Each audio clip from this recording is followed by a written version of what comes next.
de vir falar com nossos alunos.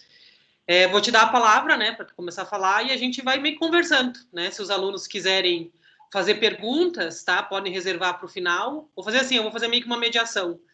Aqui no Teams tem uma ferramenta da mãozinha, né? Vocês sabem. Então, se por acaso vocês quiserem colocar uma pergunta no meio, vocês levantam a mãozinha, tá? Que daí eu vou mediando e vou chamando vocês. Então, Mauri, quando quiser falar, conversar. Tá bom. Mãe. Bom, primeiro, obrigado, Maura, pela lembrança. Eu já estive, né, presencialmente aí na Unibrasil algumas vezes, e sempre é um tremendo prazer poder, sei lá, falar um pouco sobre jornalismo, né, que é uma área que sempre me encantou, né, desde que eu entrei na profissão, há 30 anos. E fico feliz, né, de vocês acreditarem que eu possa contribuir de alguma forma aí com o processo, né, de formação dos alunos. Agradeço demais o convite, né, e sempre que vocês quiserem, né, você particularmente, Maura, pode me convidar que eu estarei aqui. Obrigado. Então, eu não sei, eu imagino que a Maura deve ter feito dado alguma ideia, né, de algumas reportagens, talvez, para vocês aí que eu tenha feito já. Eu vou falar de algumas coisas, talvez que pareçam um pouco simples, assim, básicos, né, elementares, se não todos, para a maioria de vocês, mas eu acho que é interessante para pôr no contexto, né? Porque vocês já viram ou vão ver em algum momento essas diferenças, né, entre notícia e reportagem. A reportagem, de fato, é aquela que vai fazer a diferença na vida do jornalista, né? Não é produzindo notícias a vida inteira. Eventualmente, você pode até conseguir um furo jornalístico, né, com uma notícia, mas não é ela que vai fazer a diferença na vida de um jornalista. Esses grandes nomes aí que a gente tem no jornalismo nacional ou internacional, eles construíram, solidificaram, né, o patrimônio maior, que é o nome como jornalista, produzindo reportagens e não notícias, né? Então, com esse breve introito aqui, simples, enfim, mas para dizer o quão importante é a Unibrasil ter colocado, né, na grade aí uma disciplina falando sobre reportagem. Olha que bacana o ganho que vocês estão tendo, né, para discutir isso que é a alma do jornalismo. Eu acho que a reportagem é muito mais a alma do jornalismo do que a notícia, embora a notícia seja importante, não estou dizendo que não é, mas a reportagem é aquela que tem um poder maior de produzir mudanças, transformações, enfim, e que faz a diferença na vida profissional, né, de quem está nessa lide jornalística, né.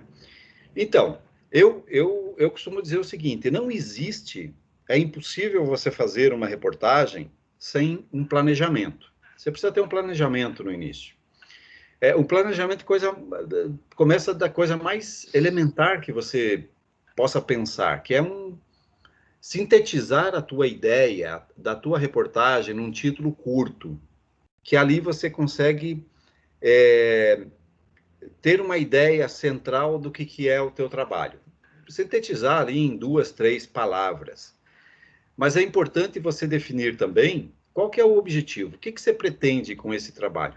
Eu sigo um modelo de reportagem que eu aprendi já tem lá no ano 2002, eu tive um contato com a Andi, antigamente era Andi Comunicação e Direito, não, Andi... Agora é o nome, eu não lembro como era antigamente, Andi Comunicação e Direitos, que é uma ONG que já existe há 25 anos, sediada em Brasília, e que promove o concurso Tim Lopes, que não premia uma reportagem pronta, e sim um projeto de reportagem. E naquela época, em 2002, eu trabalhava na Gazeta do Povo ainda, eu tive contato com um modelo de construção de projeto de reportagem que a Andi fornecia, que tinha lá o objetivo da reportagem, o objetivo específico, quais fontes a serem consultadas, você precisa elencar quais são as tuas fontes de informação. Custo operacional, quando você precisa viajar, enfim, tem uma estruturação. Acho que não é muito difícil se vocês entrarem no site da Andi, deve ser ande.org.br, alguma coisa assim. Vocês vão ter esse modelo de projeto. Eu costumo seguir esse modelo nas minhas principais reportagens, né? Porque o projeto, ele é uma pauta mais complexa, né? Mais ampla. E a hora de montar o projeto é a hora em que você vai refletir sobre o que você realmente quer. Então, sempre que vocês forem produzir uma reportagem, pensem em estruturar um projeto, com nome, com título, com objetivo específico e, sobretudo, quais fontes são necessárias para conseguir as informações para construir esse projeto que vai dar vida à reportagem, né? Então, não pensem em começar uma reportagem sem antes refletir sobre ela na construção de um projeto. É o ponto de partida. E vão por mim. Acreditem no que eu vou falar agora. Eu testei isso durante muitos anos na minha carreira, em muitas reportagens, e funciona. Um projeto bem estruturado, com um trabalho de pesquisa bem feito, é metade do sucesso de uma reportagem. Vão por mim, acreditem. Eu testei isso, não só eu, né? Vários jornalistas, e funciona, né? Que é esse momento da reflexão. Então, aí talvez vocês perguntem, ok, mas vocês estão trabalhando, vocês estão tendo a sorte agora de ter a Maura, né, como professora, e ela está orientando vocês na produção desse material, né, dessas reportagens, né? Ela já estava comentando comigo antes de começar aqui a transmissão, falando da disciplina, enfim, e de algumas pautas que vocês estão desenvolvendo. Então, a Maura dando essa orientação aí para vocês já é uma tremenda mão na roda, né? É uma pessoa que tem conhecimento, enfim. Mas daí, quando vocês estiverem já aí no mercado de trabalho, vocês podem me perguntar, poxa, mas como é que eu consigo fazer uma grande reportagem? Como que nasce, né? De onde surge a ideia de se produzir uma grande reportagem? Eu acredito que existem 3 maneiras de você conseguir informações para produzir uma reportagem. E eu vou falar de um caso que é muito negligenciado pelos jornalistas, que está nele mesmo, nele jornalista. Mas eu vou deixar esse por último, então. Vocês já devem ter assistido o filme, né, Todos os Homens do Presidente, ou vários outros filmes que falam sobre jornalismo. Aquela ideia romantizada, o jornalista na redação, e aí chega um envelope pardo, geralmente é um envelope pardo, com uma série de documentos, com tudo que ele precisa para produzir uma reportagem, ou dar início a uma reportagem, né? Pode eventualmente acontecer, acontece nas redações, né? Sobretudo no setor público, quem tem alguma informação e vai ganhar alguma coisa com aquilo, fornece essas informações para os jornalistas. Mas isso é uma ideia muito romantizada. É como se o jornalista parasse na redação, cruzasse os braços e esperasse que uma fonte desse a ele informações suficientes para ganhar um prêmio ESSO, um prêmio Pulitzer, enfim. Acontece, já me aconteceu, mas é raro, né? Os outros 2 casos que eu vou citar para vocês depende muito mais do jornalista do que da sorte propriamente. Depende muito mais da intenção. Eu fiz assim, só para fazer uma síntese assim, da diferença entre notícia e reportagem, já que eu falei antes que a reportagem é que realmente vai construir o diferencial de um jornalista em relação aos demais. O que diferencia, sobretudo, a notícia da reportagem é a intencionalidade, a intenção de se produzir. A notícia, ela vai acontecer independentemente da vontade e da intenção do jornalista. O viaduto vai cair, o acidente vai acontecer, a reunião lá no Congresso Nacional vai acontecer, queira o jornalista ou não, ele vai ter que ir lá cobrir, dependendo do valor notícia que estiver, que for inerente, né, a esse acontecimento. Então, o jornalista ele acaba sendo refém desses acontecimentos e vai ter que ir atrás para recuperar os fatos. A reportagem não. A reportagem, ela depende da intenção do repórter, da intenção do jornalista. A reportagem não vai existir se não houver a intenção do jornalista de produzi-la, porque ela vai exigir uma outra perspectiva, um olhar diferente do que a mera cobertura de notícia.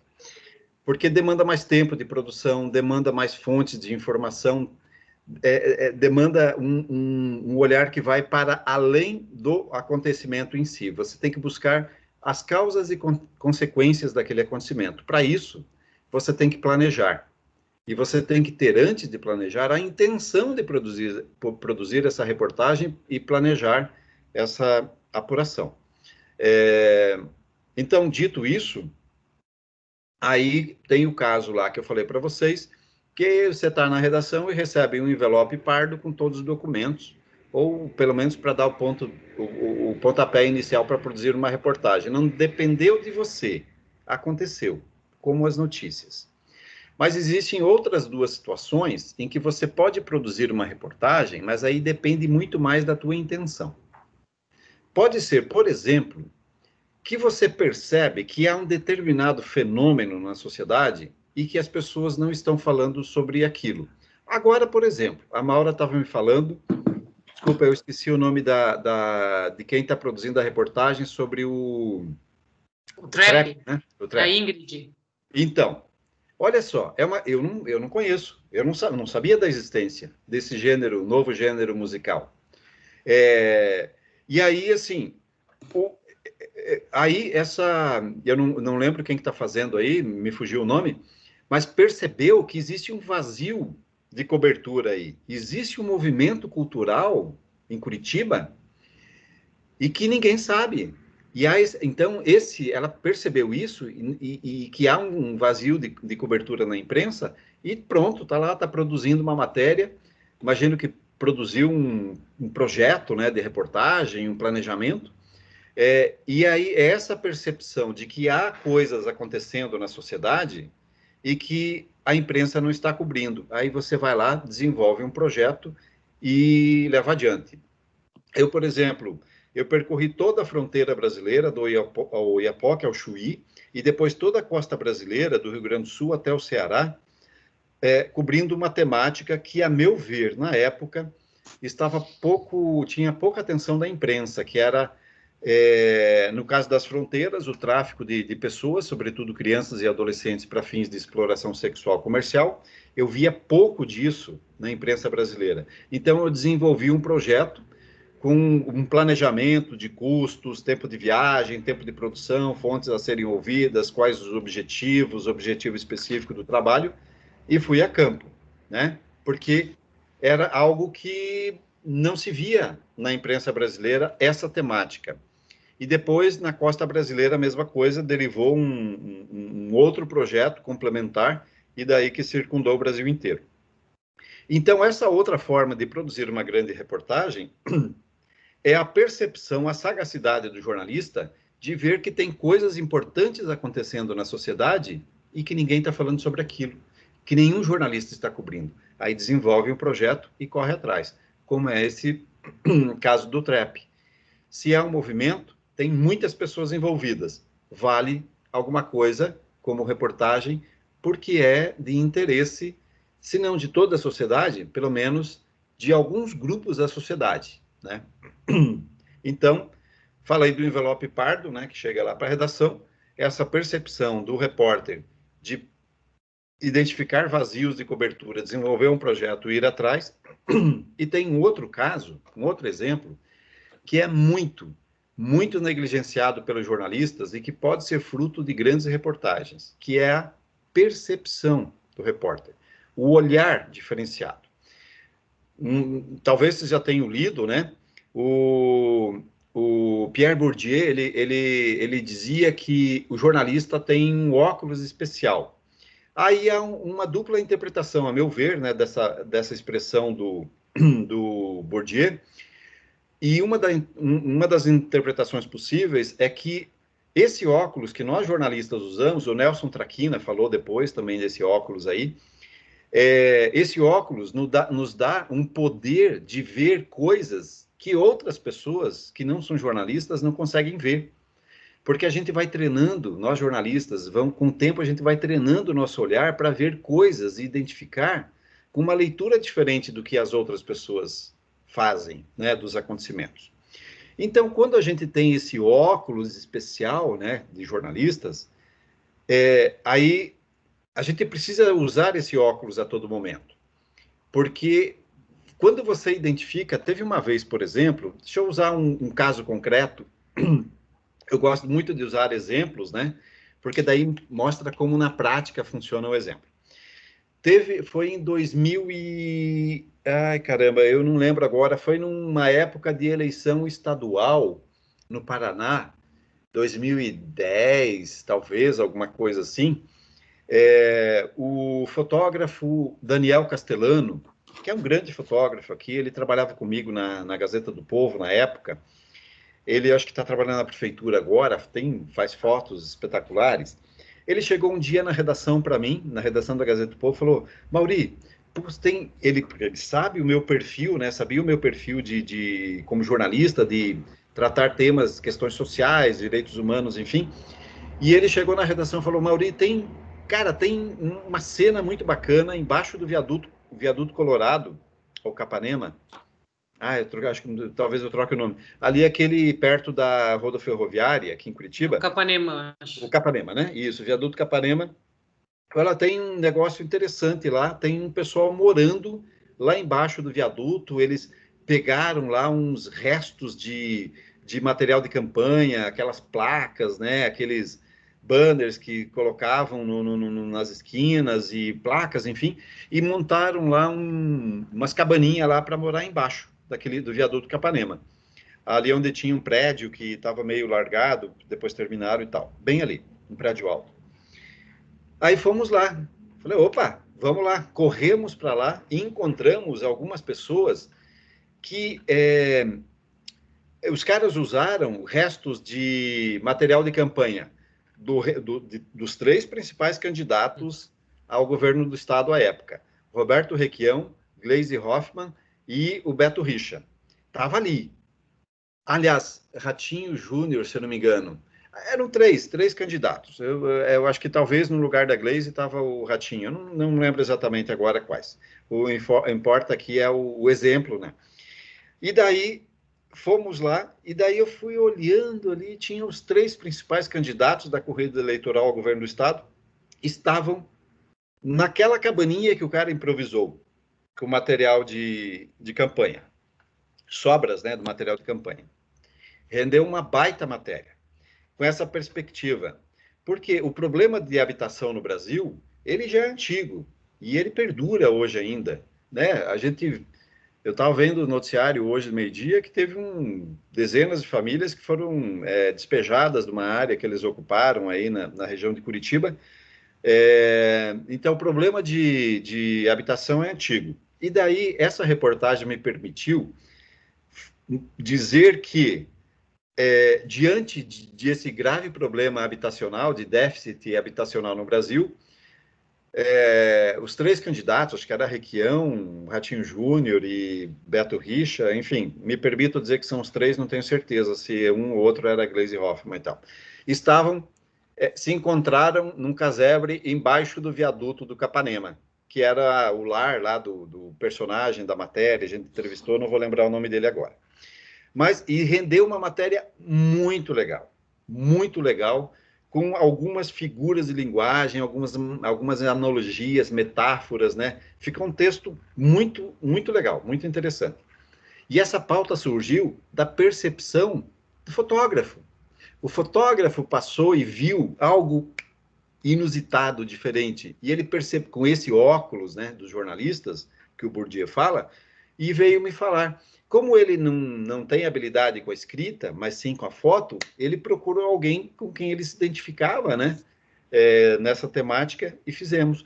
O fotógrafo percebeu com esse olhar. Há outros exemplos também, né?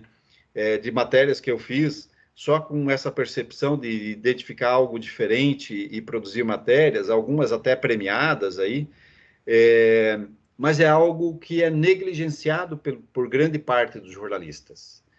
de não ficar atento ao que está acontecendo. Nós somos jornalistas 24 horas, né? Então, não é terminou o expediente, eu tiro o óculos de jornalistas e de jornalista, enfim.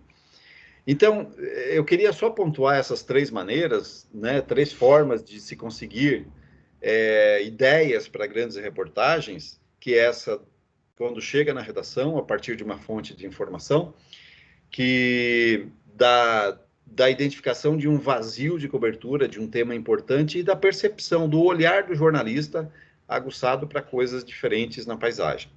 Então, para falar dessa história de...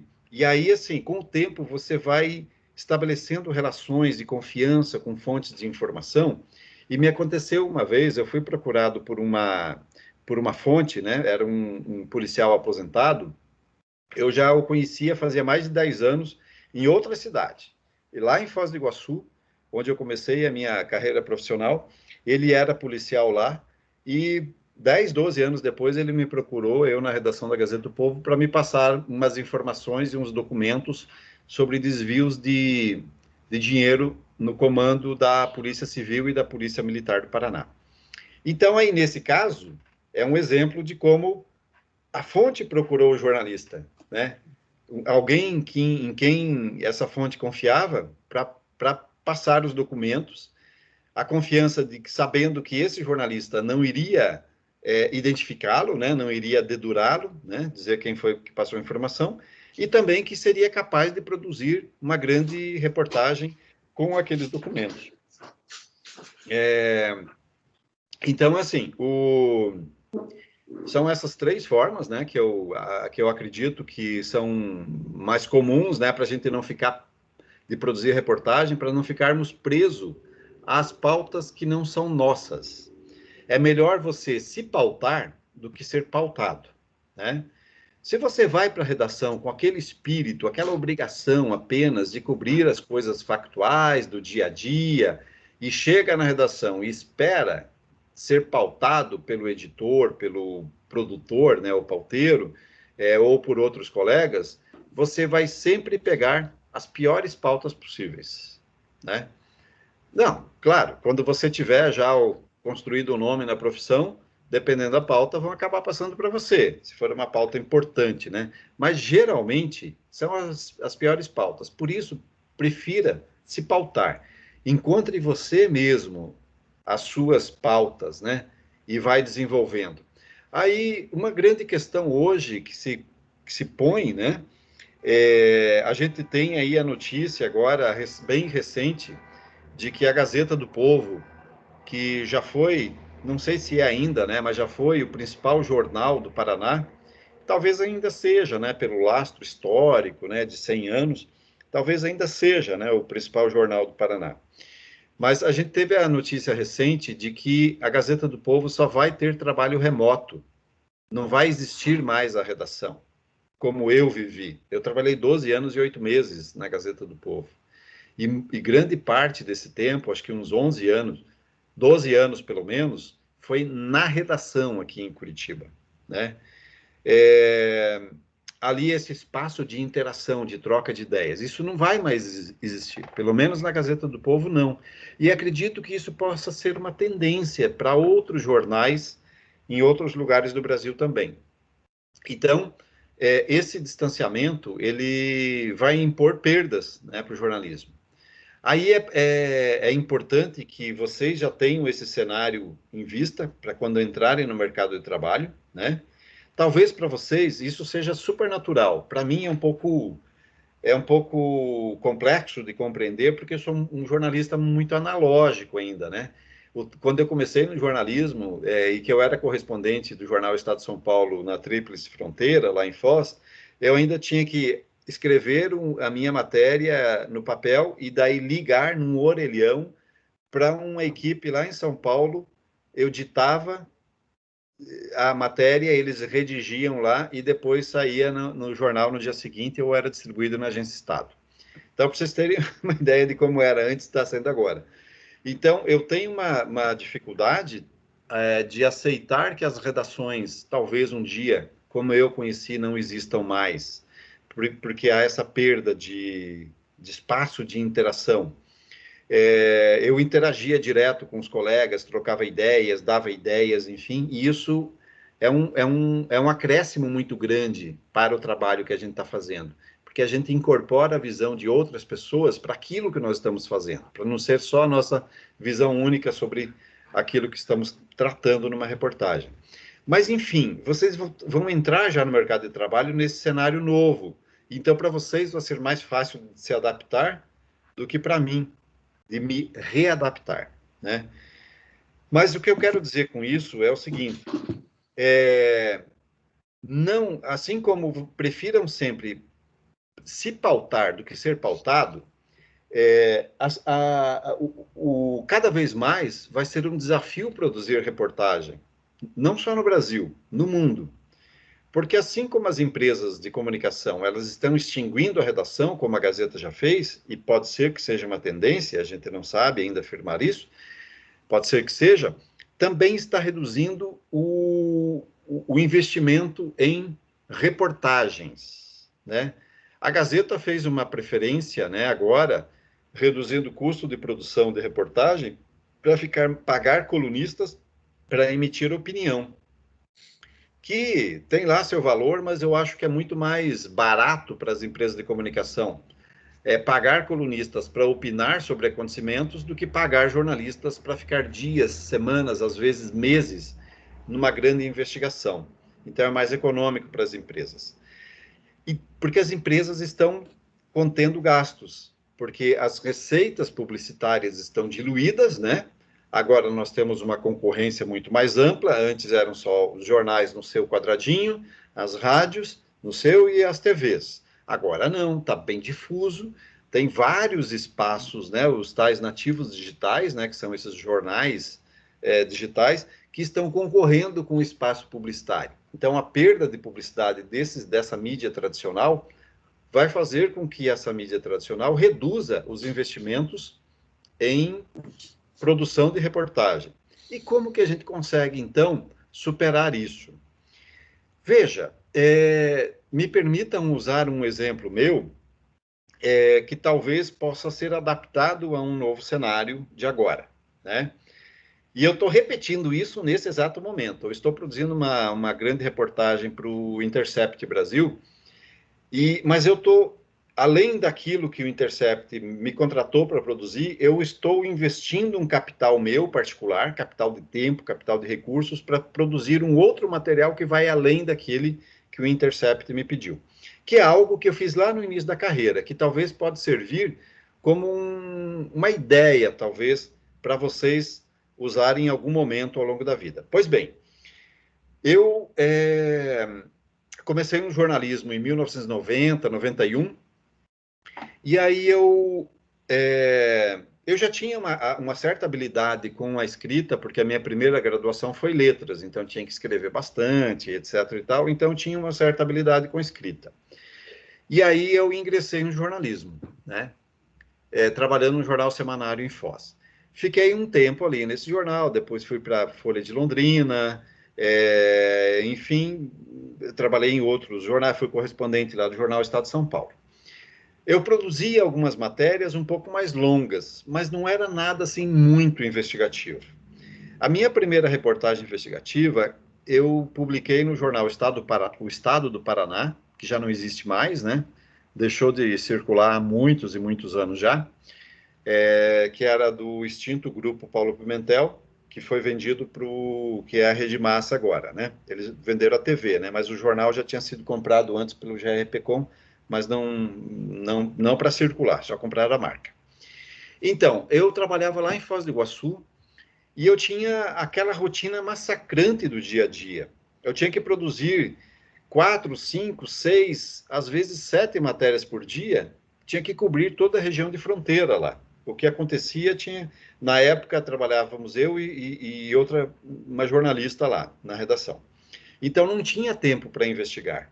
Mas eu descobri um caso, um assunto que um colega paraguaio chamado César Palacios, ele trabalhava num jornal lá, o ABC Color, na época ele estava, na verdade, no Diário Notícias, que também já fechou há algum tempo. E ele me falou que tinha adolescentes brasileiros, né, que prestavam serviço no quartel lá no Paraguai, que é ilegal, né? E aí a gente ficou de investigar junto mas ele não pôde, tinha que fazer outras pautas, eu comecei a fazer sozinho. Mas eu não tinha tempo para isso, porque eu tinha que produzir 4, 5, 6 matérias por dia, dos vários acontecimentos da fronteira. Então, o que que eu fiz? Eu comecei a apurar esse assunto, entrevistar pessoas, buscar documentos, enfim, estou falando isso do ano 2000. Não tinha essas facilidades todas de internet para pesquisar como se tem agora, não existia Google nem nada, né? A gente não tinha nem entrado no que depois ficou sendo conhecida como Internet 2.0, a partir de 2000, quando veio a banda larga. Na época não existia isso. Existia a internet, mas ela era muito tímida, ela não tinha esse lastro que tem hoje, né? E aí, então, era mais difícil pesquisar, ouvir fontes, entrevistar, enfim. O que que eu fiz? Eu cumpria meu expediente no dia a dia, ficava mais um pouco na redação, lá na sucursal do Jornal do Estado do Paraná, em Foz, por um tempo, e começava a desenvolver a minha pesquisa para esta reportagem que eu achava que valia a pena. Quando eu já tinha muita coisa pronta, eu apresentei a pauta para a chefia, que ficava aqui em Curitiba. Falei, ó, tem uma pauta sim, é um assunto legal, já tenho tais e tais dados, eu preciso aí de, sei lá, uma semana para terminar a apuração, fazer entrevistas, ir lá para o outro lado da fronteira, no Paraguai, para tirar foto, enfim, outras entrevistas. Mas eu já tinha tudo praticamente pronto. Aí foi um investimento meu de tempo. Eu não botei dinheiro nesse caso, foi o meu tempo. Em vez de eu, depois do expediente de sexta-feira, sair para tomar cerveja com os amigos, ou alguns finais de semana que eu podia sair, não sei o quê, eu ficava pesquisando esse assunto, pensando em estruturando um projeto dessa reportagem, porque eu sabia que valeria a pena, que isso iria me ajudar a construir uma diferença na minha carreira profissional. E resultou. Com essa reportagem, que eu investi um tempo meu, eu ganhei o prêmio ESSO, eu ganhei o prêmio Lourenço Natali da União Europeia, ganhei o prêmio da Sociedade Interamericana de Imprensa, ganhei, sei lá, mais alguns outros prêmios com essa reportagem. Foi a minha reportagem de apresentação, né, como jornalista, começando ali no jornalismo investigativo. Então as pessoas começaram a ver, poxa, o Mauri consegue fazer mais do que notícias apenas, cobertura de notícia do dia a dia. Pô, vamos investir nesse cara. Se ele tiver um outro projeto, ele já provou que consegue fazer. Então, podemos investir na pauta dele. Então é assim, às vezes a gente muitas pessoas acabam esperando um reconhecimento, que as outras pessoas nos reconheçam como bons jornalistas. Mas antes disso, a gente precisa provar que é um bom jornalista. E aí, assim, a gente precisa sair daquele horário do expediente para fazer além. Quando vocês pegam grandes nomes, né? Vou citar talvez alguns nomes aqui que vocês conheçam, né? Vou citar apenas nomes de brasileiros. Mário Magalhães, por exemplo, excepcional jornalista, agora como escritor e biógrafo, né? O Ricardo Couto, né? Enfim, o Marcelo Canelas, né? Da TV Globo, para citar alguns, Leonêncio Nossa, repórter especial do Jornal do Estado de São Paulo, Daniela Arbex, que era da Tribuna de Minas, já não tá mais lá, para citar alguns nomes de vários bons jornalistas, né, que nós temos no Brasil. Por que as pessoas conseguiram construir esse diferencial? Porque eles foram além, né, da cobertura do expediente. E tiveram que dar uma cota extra de sacrifício, de tempo, para desenvolver projetos, ideias, porque só nesse tempo do expediente de redação, ou sei lá, ou mesmo trabalhando remotamente, o tempo do expediente em casa, você não consegue fazer grandes reportagens. Então, pense nisso. Você pode fazer 1.000 notícias num ano, no site, jornal, TV, rádio, sei lá onde você estiver trabalhando. Você pode fazer 1.000 notícias sobre a queda do viaduto, sobre a fala do prefeito, sobre não sei o que, as merdas que os vereadores fazem, enfim. Você pode fazer 1.000 matérias, 1.000 notícias no ano. No ano seguinte, você vai ter que fazer as mesmas 1.000 ou mais do que isso. Agora, se em vez de 1.000 notícias, você fizer só, entre aspas, só 700, mas entre essas 700 fizer uma grande reportagem, é por esta reportagem que você vai ser lembrado ou lembrada, né? Então, pensem nisso. É um investimento que você vai fazer na tua própria carreira, no teu patrimônio. O maior patrimônio que um jornalista tem é o nome dele.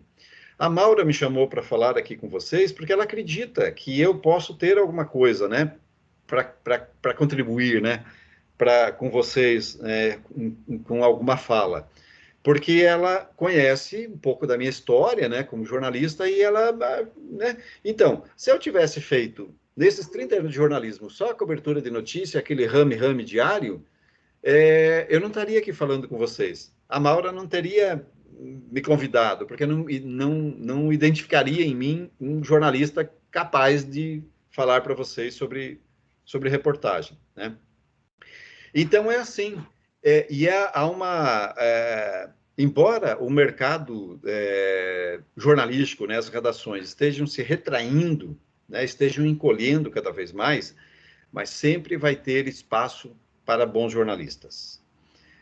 Sempre, se não em todos os veículos, em alguns pelo menos. Duvido que, por exemplo, Folha de São Paulo, para citar um exemplo, o site Intercept Brasil, né? Ou a Agência Pública de Jornalismo Investigativo, sei lá, e outros veículos, o Jornal o Globo, enfim, que eles não aceitem uma boa pauta se ela estiver bem fundamentada, bem estruturada. Duvido que eles não banquem se você conseguir, num projeto, provar que aquele assunto é bom, que ele é de interesse público e que ele vai dar uma repercussão positiva, vai produzir algum impacto, alguma mudança, enfim. Sempre vai ter espaço para bons jornalistas e bons projetos de reportagem. E tem esses espaços aí, né? A Agência Pública de Jornalismo Investigativo, volta e meia, tem bolsas, né? Para produção de reportagens. E aí a gente tem que saber aproveitar essas oportunidades, mas tem que estar sempre com a antena ligada, né? Sempre com esse óculos, né?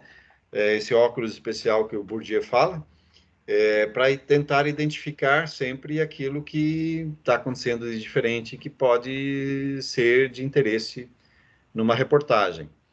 Então, tenham sempre em mente. Planejamento. O planejamento é fundamental para o sucesso de uma reportagem.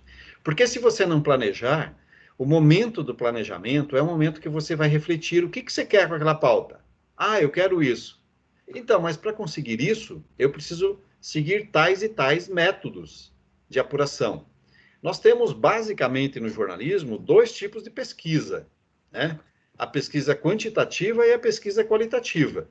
Se vocês olharem, todas as matérias jornalísticas, em essência, elas têm esses 2 tipos de pesquisa, qualitativa e quantitativa. Você pode produzir uma grande reportagem com dados, né? Você quantifica um determinado fenômeno, ou uma pesquisa que algum instituto tenha feito. Ou você vai qualificar a tua informação, você não tem dados, não tem estatísticas, não consegue dimensionar aquele fenômeno, mas você vai qualificar com boas fontes de informação. Em essência, todas as matérias jornalísticas têm esses 2 tipos de pesquisa. Mas nós temos, a esses 2 tipos de pesquisa, nós temos 6 métodos de 6 métodos de produção jornalística. Vocês devem já ter visto, ou vão ver, né?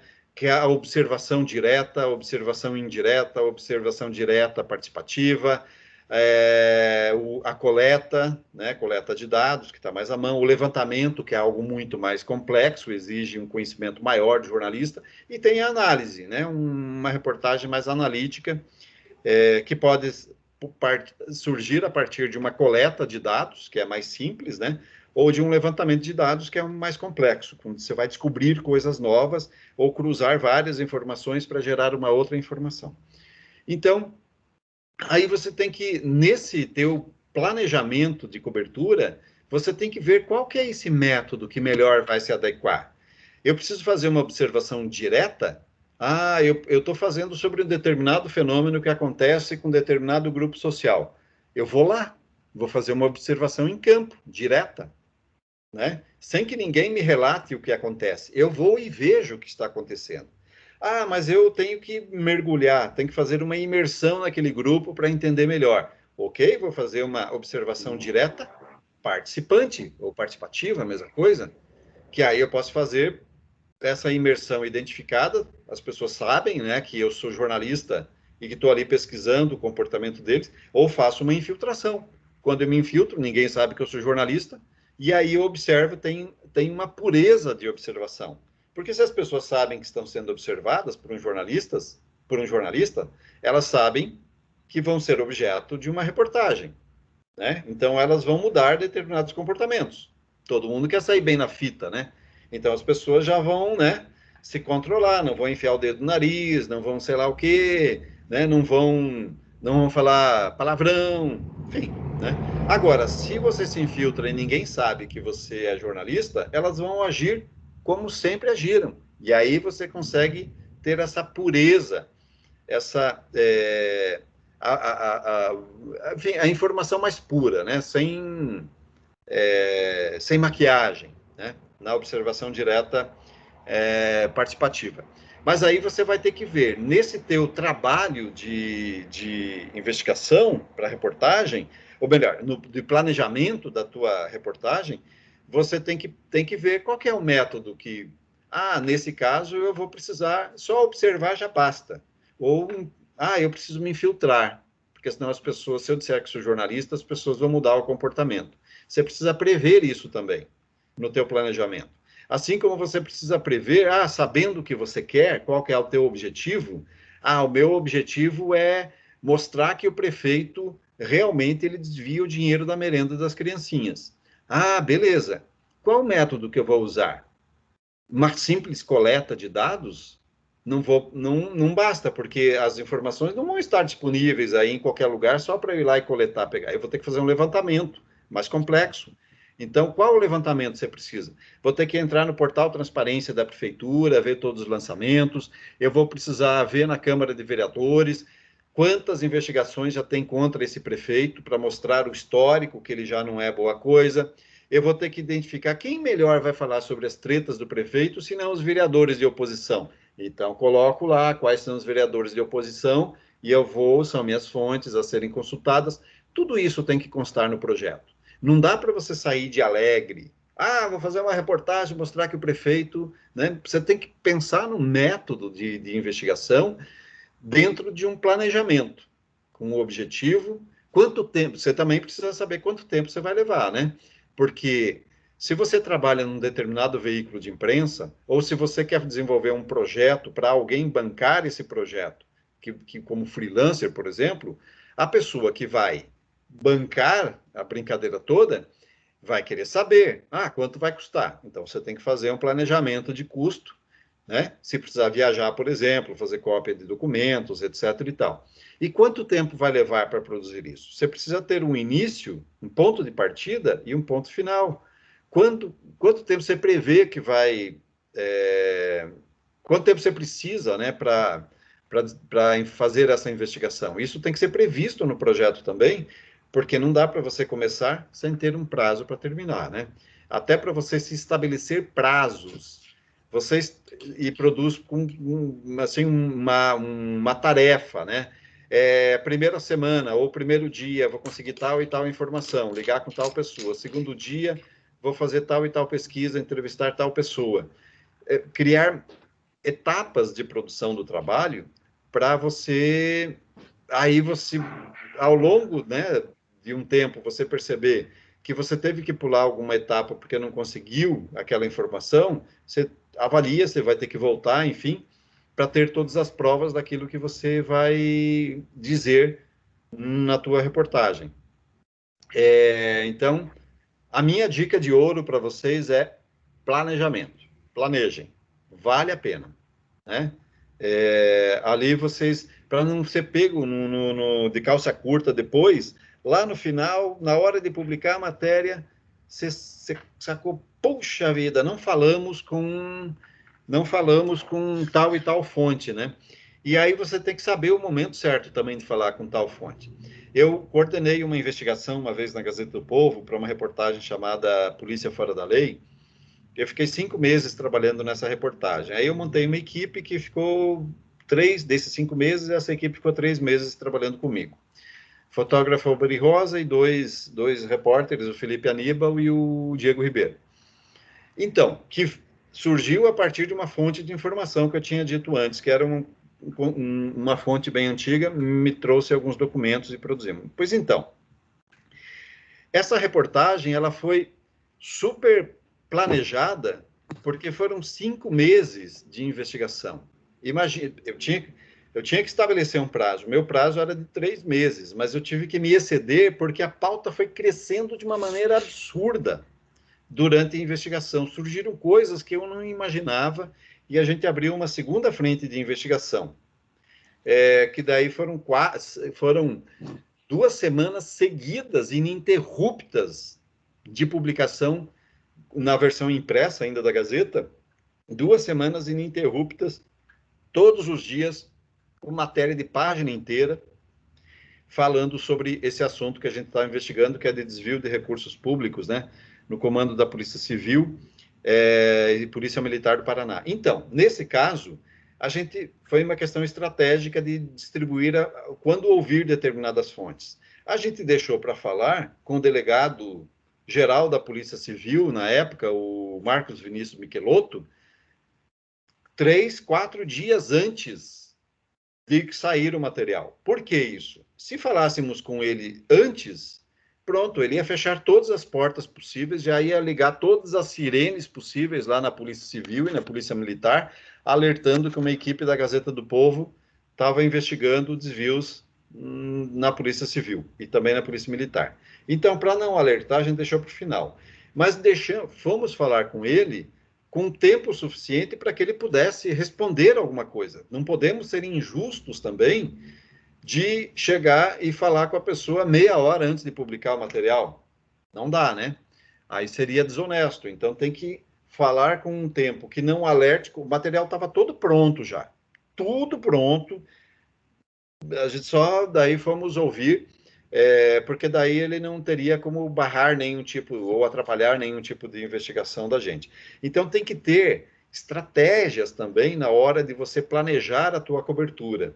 Nesse caso, o planejamento ele teve que ser extremado, porque desses 5 meses de investigação, 3 meses nós ficamos seguindo policiais, seguindo delegados, seguindo escrivães, seguindo investigadores da Polícia Civil, seguimos tenente-coronel da Polícia Militar, major da Polícia Militar, capitão da Polícia Militar, sargento, soldado, enfim. Os caras andam armados, nós não. Então, olha, e a gente seguia à noite, de madrugada, final de semana, para flagrar os caras no cometimento do crime, né? Peculato, no caso, que é crime típico cometido por servidor público, né? Então, a gente tinha que flagrar isso com imagem, ou em vídeo ou em fotografia, para a gente ter a prova daquilo que a gente falaria depois na reportagem. Senão, se a gente não tiver prova, a gente estava ferrado, né? A gente ia ter que pagar, sabe-se lá quanto de indenização, mas correu tudo bem. Então, tinha que cuidar também a questão da segurança. Como é que a gente vai seguir policiais? E seguimos sem que eles percebessem que eles estavam sendo seguidos. A gente criou umas estratégias assim muito bacanas hein, de trabalho. Eu montei uma equipe assim a dedo porque eu sabia que aquelas pessoas iriam contribuir bastante para aquela investigação. Então isso tudo não é possível sem um planejamento. Não dá para sair na louca, né? Vamos investigar e no caminho a gente vê o que dá. Não, tem que estabelecer, sobretudo, definir quais serão as suas fontes de informação, né? Aí tem as fontes humanas, você tem que pôr lá, as fontes documentais, as fontes digitais, como portais de transparência, por exemplo, entre outras, né, fontes digitais. Tudo tem que ser previsto ali e você fazer um checklist disso tudo aí, se você está seguindo esse teu planejamento, porque senão vai ficar falhas no meio do caminho. Imagine se não tivesse um planejamento nesses 5 meses que ficamos investigando lá a polícia fora da lei, se não houvesse um planejamento, quantos vazios iriam ficar, quantas brechas a gente iria deixar, e mesmo assim ainda passou. Ainda passou. A Gazeta do Povo, à época, ainda teve que pagar R$ 3.000 de indenização para um tenente-coronel da Polícia Militar, porque eu, no processo de edição, imagine, depois de 5 meses investigando, eu ainda editei todo o material, 14 páginas, né, ali do material. Aí eu deixei escapar o que um dos colegas, né, que tinha feito o texto, e ele colocou o endereço, a rua e o número da casa desse tenente-coronel da Polícia Militar. Aí o cara depois entrou com uma ação contra ação judicial contra a Gazeta, alegando que ele e a família foram postos em perigo, porque disseram o endereço dele e tal. Na verdade, é uma grande bobagem, né? Porque qualquer pessoa pode descobrir o endereço de outra pessoa fácil, fácil. Mas, enfim. Mas o jornal acabou pagando indenização de R$ 3.000. Valor de café, né, para a empresa, mas enfim. Mas isso mostrou que mesmo com um grande planejamento, um cuidado, com um olhar atento, ainda escapa alguma coisa. Imagine se não tiver um planejamento. Imagine se não tivesse esse cuidado. Teria passado muita coisa, né, errada aí no meio do caminho. E foi esse único caso, esse único problema de indenização foi esses R$ 3.000 para esse tenente-coronel aí. O resto, redondinho, como a gente tinha planejado, como, sabe, porque e uma reportagem que valeu muito a pena, ganhou alguns prêmios depois, enfim, e produziu uma série de mudanças na estrutura da Polícia Civil aqui do Paraná, na ocasião, graças a um bom planejamento. Então, é isso a palavra-chave. Daí vocês veem que eu falo demais, né? Então, agora eu vou deixar aberto aí para vocês perguntarem, né? Alguma coisa, para não ficar um monólogo, né? Para ser um diálogo mesmo. Muito legal, Maurinho. Sempre adoro ouvir tu contar as histórias, assim, né? E contar a tua prática mesmo. E algumas vezes eu já te vi falar sobre até esse exemplo, né? Do investimento próprio para fazer tuas reportagens. Então, eu vou abrir um pouco as perguntas, colocando algumas perguntas minhas, tá? Daí depois eu abro também para os alunos que quiserem fazer. Eu já vi falar, outra vez que tu foi lá na faculdade, né? Falar sobre isso no investimento em si mesmo, né? Tipo, às vezes tu ficar esperando que surja uma oportunidade para fazer uma reportagem, né? E como tu falou uma hora, eu concordo plenamente, o maior bem que um jornalista tem hoje é o seu nome. E a gente está vivendo num cenário, me parece, que às vezes o nome do profissional é mais importante que o nome do veículo. Né? Então, o nome do Mauri para ele muito mais importante, né, como profissional, do que a reputação da Gazeta do Povo, pelo menos hoje, assim, né? E então, nesse cenário assim que a gente está vivendo, eu queria te perguntar, né? Tu falou muito dessa questão do autônomo, né? Então, talvez nós estamos vivendo num momento hoje que é bem complicado para jornalistas em vários sentidos, né? Eu li essa semana o livro da Patrícia Campos Melo e a gente fica muito impressionado, assim, né, desde a qualidade da reportagem, né, e de tudo que ela passou, e assim como tantos outros jornalistas passaram, enfim, né. Mas eu queria te perguntar assim, tipo, tu acha que existe a possibilidade, então, para um jornalista fazer uma própria reportagem, uma apuração autônoma, e em vez de eu ser contratado por um veículo, assim, tipo, vale a pena, eu tenho uma pauta lá e eu resolvo eu fazer para eu negociar, ao invés de eu negociar antes, sabe? Entende o que eu quero dizer? E queria te perguntar também em relação, né, quando a gente lê lá o livro da Patrícia Campos Melo, a gente está anotando uma outra categoria de problemas que hoje eu acho que os jornalistas enfrentam muito mais, que é esse terrorismo digital, né, que é tipo, né, uma horda de pessoas que tornam tua vida um inferno quando tu publica uma matéria que supostamente fere, né, o lado que tu acredita, enfim, né? Então eu queria que tu falasse assim, tipo, como que tu vê esse cenário hoje, assim, tanto para um jornalista autônomo que quer fazer reportagem, quanto para lidar com a própria questão da coragem, assim, né, de que tu tem a perder quando tu se insere numa iniciativa dessas. Então, Eu vou só para rapidamente citar de novo, eu não gosto muito de ficar falando muito de exemplo meu, embora tenha falado alguns aí, porque parece uma coisa muito personalista, né?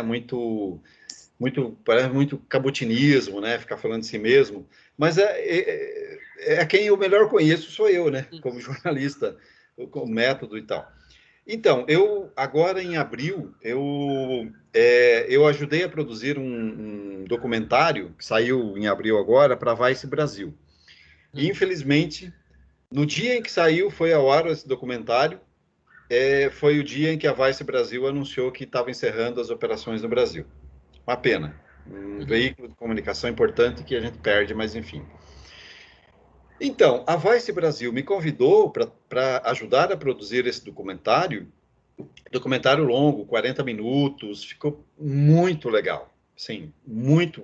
A direção foi do João Weiner, grande Uhum. fotógrafo, né? Trabalhou muito tempo na Folha de São Paulo e tal. É, eles me convidaram porque era sobre uma temática que eu conheço muito bem. Não tem nenhum jornalista no Brasil que conheça, segundo eles, né? E outras pessoas, não tem ninguém no Brasil que conheça mais sobre contrabando de cigarro do que eu.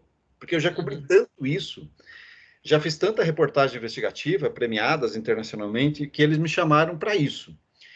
E daí agora, o Intercept Brasil me consultou aí umas semanas atrás para eu produzir uma reportagem também de um outro assunto que eu conheço bem.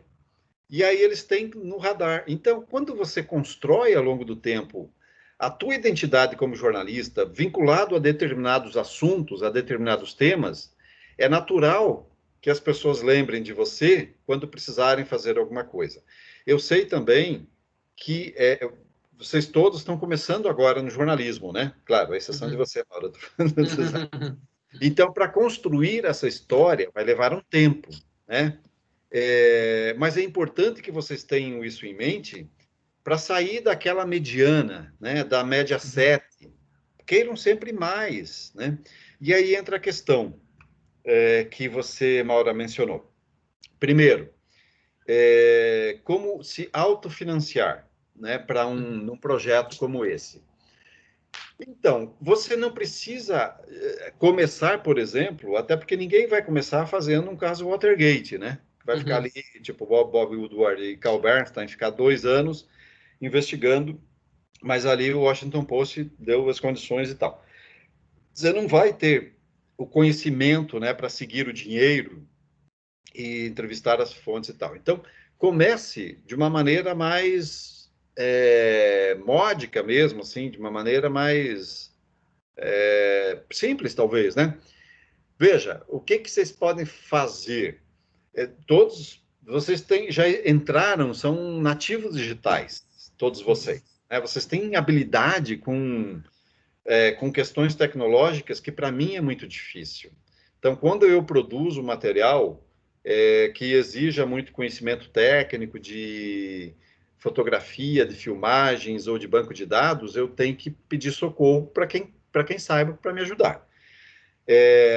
Então, tem aí o mundo hoje é um grande banco de dados que está disponível quase tudo em algum espaço de Uhum. internet, não só no Google, mas eventualmente em outros buscadores também, né, além do Google, nos portais transparência dos governos do estado, prefeituras, da União, enfim.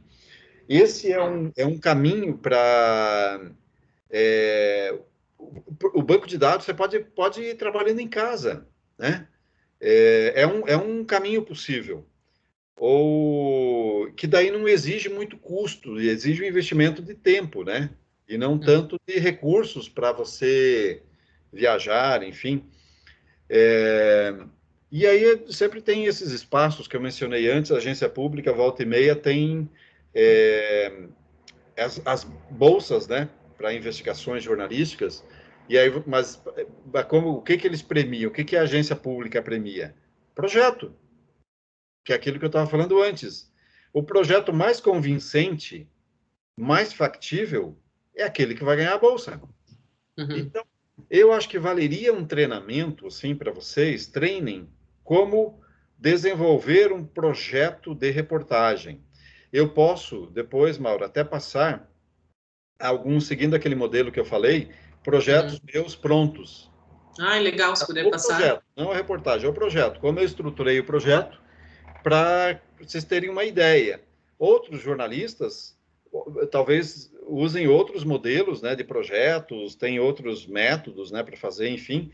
Mas, então, desses financiamentos, é o projeto. Quando ali você é convincente o suficiente que aquele assunto é bom, que merece ser contado, que as tuas fontes são boas e que você é capaz de produzir aquela reportagem. Então, é, investir nessa expertise, não gosto muito do termo, acabou escapando aqui, vou repetir, essa expertise, né, no desenvolvimento de projetos. Eu acho que valeria, projeto de reportagem, né, especificamente. Eu acho que vale a pena, porque aí, se você tiver um bom projeto de reportagem, que seja convincente, não precisa nem esperar uma microbolsa dessa aí, da agência pública. Se você tiver um bom projeto, é possível que você consiga encontrar quem banque, quem te dê o recurso necessário para você desenvolver essa pauta, né? É, sim, é difícil. Eu sei que eu estou falando aqui, falei antes, agora repetindo, a questão do autofinanciamento, o quão importante, porque ninguém mais do que nós deve se preocupar com a nossa formação profissional, com a nossa carreira. A gente não pode entregar a nossa carreira na mão dos outros, né? A gente tem que gerir a nossa carreira profissional, o que fazer. Então parece, pô, é muito cômodo, né? O Mauri falar, não, é, tem que fazer projeto, tirar dinheiro do bolso, enfim. Mas é o que é uma possibilidade diante desse cenário hoje, porque quando você vai concorrer a uma vaga de trabalho em uma redação, essas redações estão recebendo dezenas, talvez centenas de currículos de pessoas saindo da faculdade, está todo lá. Ah, eu sou formado na Unibrasil, eu sou formado na Federal, eu sou na UP, eu sou formado na Uninter. Todos têm um currículo uniforme. O que a empresa vai olhar para aquele que tem um diferencial? Ah, esse tem um curso lá de jornalismo de dados, já é um diferencial, um critério de desempate. Ah, esse tem um curso de idiomas, esse domina o inglês ou o espanhol, o francês, não sei o quê, pode ser interessante para trabalhar em tal editoria. Então, criar esses diferenciais, e aí pode ser no próprio tempo da formação. Aproveitem, por exemplo, esse espaço da disciplina com a Maura, não pensem numa uma reportagem apenas, pensem na a reportagem, né? Aproveitem esse espaço, porque isso é portfólio para vocês. Esse é um currículo, vocês podem colocar, vai ficar hospedado, sabe-se lá quanto tempo. Essa reportagem, vocês põem o link. No futuro empregador, olha, eu sou capaz de fazer isso, eu já fiz isso, sabe?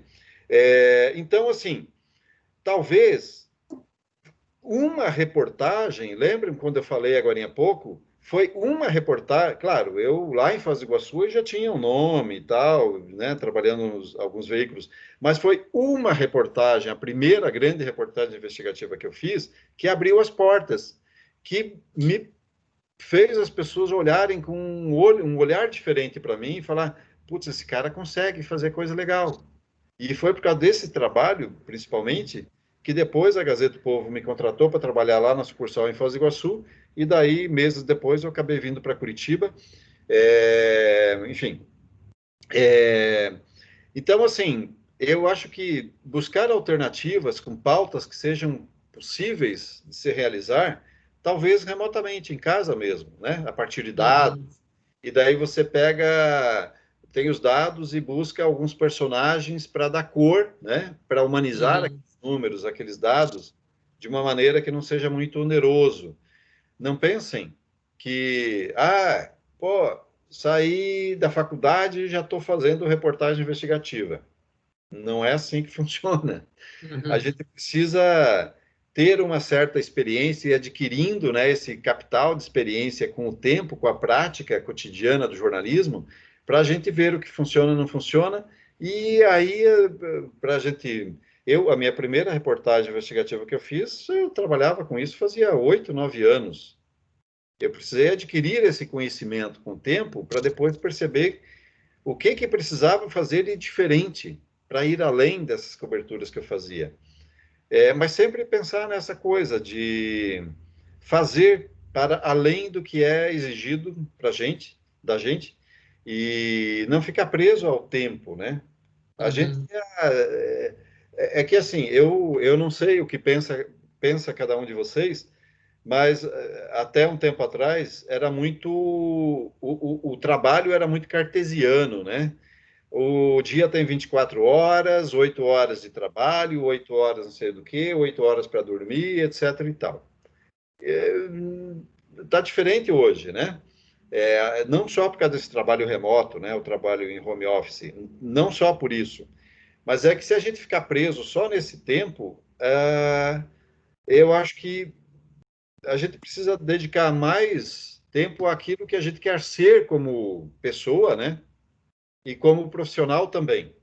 Então, se você tem um expediente de trabalho, como a jornada de trabalho de jornalistas é de 30 horas por semana, né? 25, 30, Isso. 5 horas diárias, né? 5 horas diárias. Se você trabalhar só essas 5 horas e acha que está bom, tem outra pessoa que vai trabalhar 7, 8 horas, e essas 2, 3 horas adicionais por dia vai permitir que essa pessoa adquira mais conhecimento e vai acelerar o seu processo de aprendizagem, crescimento profissional muito mais rapidamente que você, né? Aí ele vai estar em uma tremenda vantagem. Ai, Mauro, eu não sei se eu, se eu respondi ou não muito. Não, com certeza.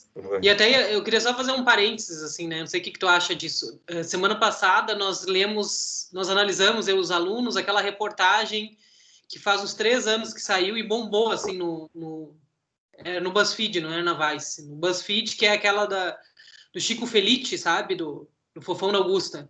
Ah, E, sim. e eu me lembro quando surgiu aquela reportagem, assim, um fenômeno que foi, assim. Eu não Aham. sei qual foi o processo da reportagem, né? Tipo, de como que ele negociou, se ele vendeu para o BuzzFeed, isso eu não sei. Mas existe, inclusive, a possibilidade dela se fazer, se repercutir de uma forma orgânica, assim, né? Para além de um Sim. veículo, ou seja, eu faço uma reportagem, publico no meu Medium, sei lá, crio qualquer plataforma e às vezes ela acaba alçando voos, né, pela qualidade dela e sem estar ligada a veículo e vai me dar um fruto mais na frente, assim, né?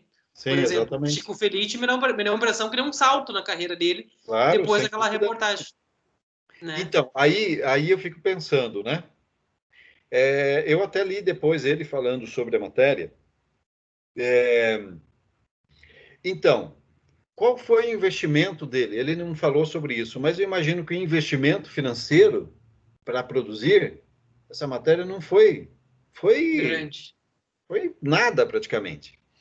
A Foi gente o tempo. analisou, ele pegou o carro e foi para uma cidade do lado, sabe? Coisa pouca, assim. Então, foi diante de tudo, do ganho que ele teve, foi um investimento quase zero, né? Uhum, Mas ali ele soube identificar esse olhar atento do jornalista que sim. percebeu o personagem ali. Putz, existe alguém atrás desse personagem, né?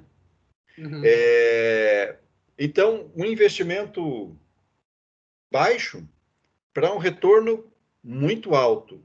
Aí vai daquela percepção do jornalista. Mas a qualidade da escrita também, vamos uhum, falar a verdade, né?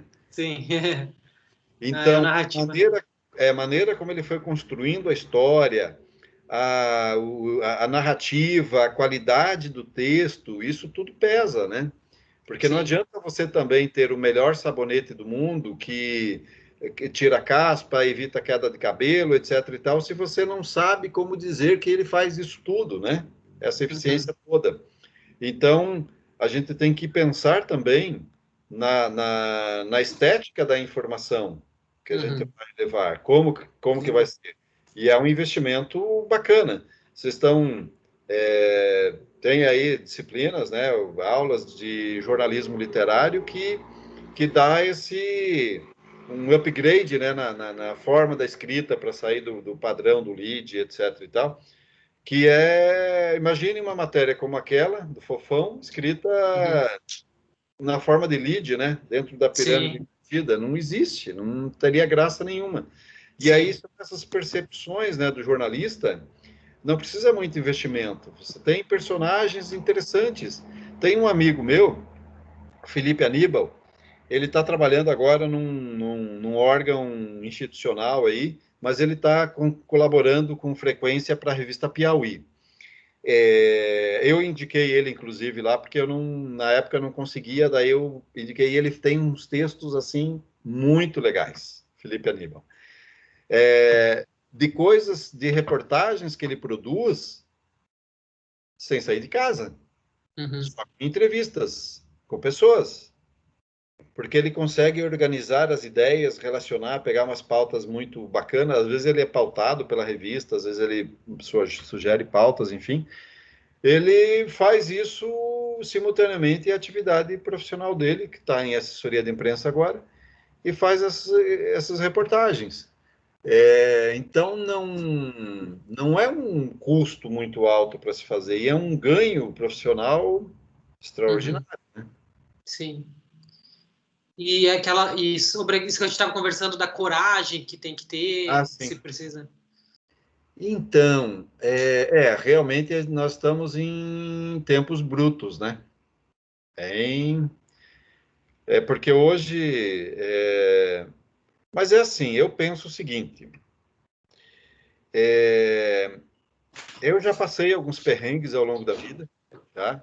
Já passei umas situações assim, bem pesadas, né? De ter que sair do país uma temporada por causa da ameaça, de ser espancado mesmo. E também já sofri ameaça na internet. O filho de um traficante, né, me caçou lá pelo Messenger e ficou 3 dias seguidos me caçando. Isso agora há pouco, né? Eu lembro que tu postou. Isso foi agora, né? Foi um tempo. Mas a família toda foi presa. Então, o que eu penso é o seguinte, claro, a gente nunca podemos negligenciar nenhum tipo de ameaça. Porque geralmente as pessoas que são mortas, né, jornalistas que são mortos por alguma razão do trabalho, eles antes foram ameaçados. A gente nunca pode negligenciar. Mas assim, a gente tem que peneirar também as coisas. Não é porque um Zé qualquer lá, um manezão lá, te manda uma mensagem que você realmente está em perigo, né? Eu não sei, né? Temos que fazer as devidas ponderações, porque falar bobagem, falar merda, hoje qualquer um faz aí, né? Fala nas redes. Mas, de fato, de qualquer forma, exige um pouco de coragem para fazer, porque pode ter algum tipo de implicação, pode ser que tenha, né? O desgaste emocional de ter que ficar ouvindo bobagem, ou um perigo mais iminente, né? Mais que tem o risco de ser concretizado. O fato é assim, se você conseguir uma boa história e você não, por questão de segurança, você não quer se identificar, existem vários recursos, né? Você pode publicar o material sem se identificar. Se for um material bom mesmo, você pode publicar no meio tradicional e colocando um pseudônimo, né? Daí, passado o tempo, né, o devido tempo, você pode incluir essa reportagem no teu portfólio e dizer que aquele era teu pseudônimo, enfim. Isso é comum de acontecer? Olha, não sei, não é muito comum, não. De jornalista que não mostra o rosto, sim. Tipo Eduardo Faustini lá, né? O Faustini, o Faustini é mais H, né? É mais H dele. Mas tem um amigo que trabalhava na RBS TV, o Fábio Almeida, que agora não está mais lá, ele está na assessoria da Forças Armadas, não lembro exatamente onde.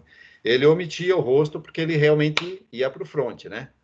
Ele não ficava nessas mise-en-scène do Faustini, de botar lá o repórter secreto, pega todos os dossiês da Polícia Federal, Ministério Público, e publica a matéria e vai naquela mise-en-scène de repórter secreto. Isso aí não é investigação. Isso é investigação do Ministério Público, Polícia Federal. Mas, assim, tem caso do Fábio Almeida, por exemplo, que escondia, né, o rosto quando estava trabalhando na RBS TV. Conheço, né, outros colegas jornalistas que também omitem o rosto, né, a Uhum. identificação visual. Mas não é muito comum, assim. Eu não lembro de ninguém que talvez tenha assinado com pseudônimo uma grande reportagem. Mas é uma possibilidade. Se você prevê que aquilo vai causar algum tipo de problema, né? Tu nunca pensou em fazer isso numa reportagem? É que Poderia dar quando uma... quando eu comecei a fazer essas coisas, eu já estava meio conhecido, aí não fazia sentido, né? Uhum. E também assim, eu de assinar o nome, é, eu acho que eu tentei construir o meu nome, né? O patrimônio, né? Que é o meu nome no jornalismo. E daí era uma coisa meio assim, eu espero que não soe arrogância e tal, mas eu pensava o seguinte, caramba, se eu tiver medo de sustentar essas informações que eu levantei, não tiver coragem de assinar, Uhum. atestar com o meu nome, né, que aquelas informações são verdadeiras, são tão verdadeiras que eu assino, né? Então se eu me acovardasse desse jeito, eu começava a ruir o meu patrimônio, né, que era o meu nome. Eu não Uhum. tenho patrimônio financeiro, eu não tenho. Quem aí tá pensando em ficar rico no Uhum. jornalismo, se deu mal aí, tá? Uhum. Mas pelo menos, eu acho que tem coisas mais importantes do que o acúmulo de capital financeiro ao longo da vida, né? Eu tive ganhos com jornalismo, coisas que eu não teria nem se eu fosse o mais bem-sucedido médico, Uhum. né? Há tanta coisa que o jornalismo foi me dando ao longo do tempo. Mas, enfim, aí eu não cogitei, assim, de... Quer dizer, talvez tenha um momento ou outro tenha pensado, talvez, será que não é melhor não Uhum. assinar, colocar o pseudônimo? Talvez, não lembro assim de um caso concreto, prático, mas nunca fiz, nunca ocultei o Uhum. nome numa reportagem, não. Mas, mas tem essa possibilidade, né? Quem, de repente, quer se preservar ou preservar a família, filhos, né? Caso alguém tenha, é uma possibilidade que vale, tá aí, né? Uhum. É. Não sei se... Gente, vamos ver se alguém quer perguntar, gente. Eu quero, prof. Oi, Gabriela? Isso, aham. Oi, Gabriela. Queria perguntar como que a gente faz uma reportagem, como a gente descreve ela quando se trata de assuntos mais delicados, tipo pessoas com deficiência ou subpresidiários, crianças abusadas. Como que a gente retrata esses assuntos? Só para situar é que a pauta da Gabriela é essa, né? Que tu vai Aham, trazer. sobre autismo. E Sobre aí eu já autismo? tive. Aham. E aí eu tenho algumas ideias para o TCC que eu queria também. Na verdade, eu não sei, eu tô meio em dúvida de algumas ideias. E uma delas seria contar o lado dos estupradores. Então, Contar ao lado de quem, perdão? dos estupradores. Ah, ah. Contaram a versão deles. Eu tive Aham. Gabriela, só para tu saber, teve um TCC que eu orientei aqui no Brasil que entrevistou presos e um deles era o estuprador. E era meio na Constituição pelo olhar do estuprador, assim. Tinha um livro sobre isso aqui no Na Brasil, sexta? não tinha? Aham. Porque foi por causa disso que eu fiquei com vontade de Então, fazer. acho que é esse. É Eram esse que eu várias orientei. histórias de É, presidiários. isso, acho que é esse que eu orientei. Que é bem É, legal, né?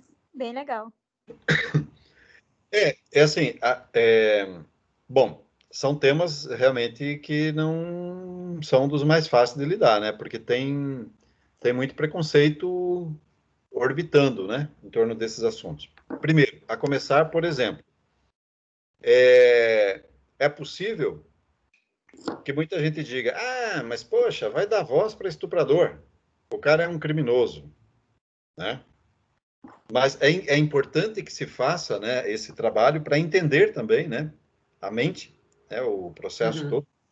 E antes Sim. disso também são pessoas que, a despeito, né, de terem cometido um crime, elas também têm o seu espaço, né, o seu lugar de fala também, né, que pode ser usado.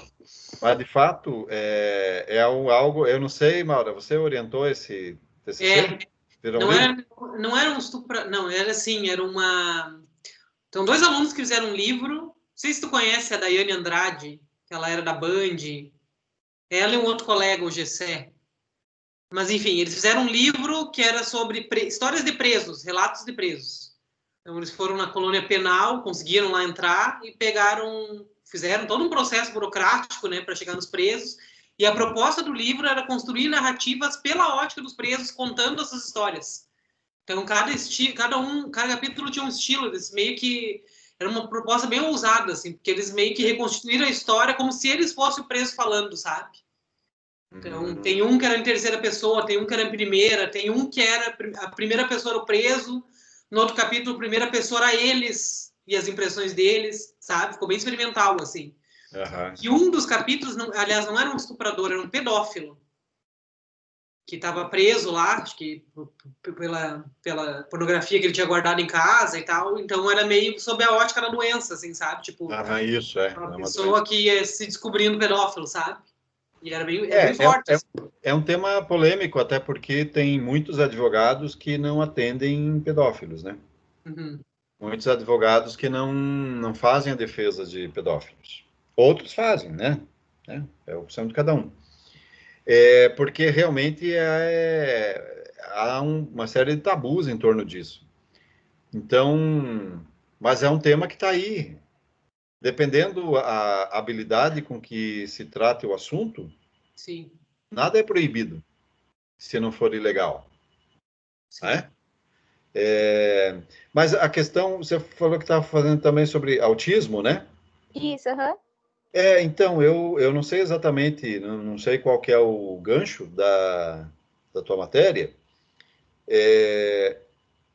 Então, tinha até um tempinho atrás, teve uma tentativa de um revisionismo do termo, né, para se tentar usar o termo autista, como é que é, pessoas com espectro autista, alguma Uhum. coisa assim, mas eu acho que não vingou, né, o termo continua, a pessoa é autista, ela é autista, né, então não adianta, não há, que há uma leitura, né, se fazia que isso era um termo pejorativo, Uhum.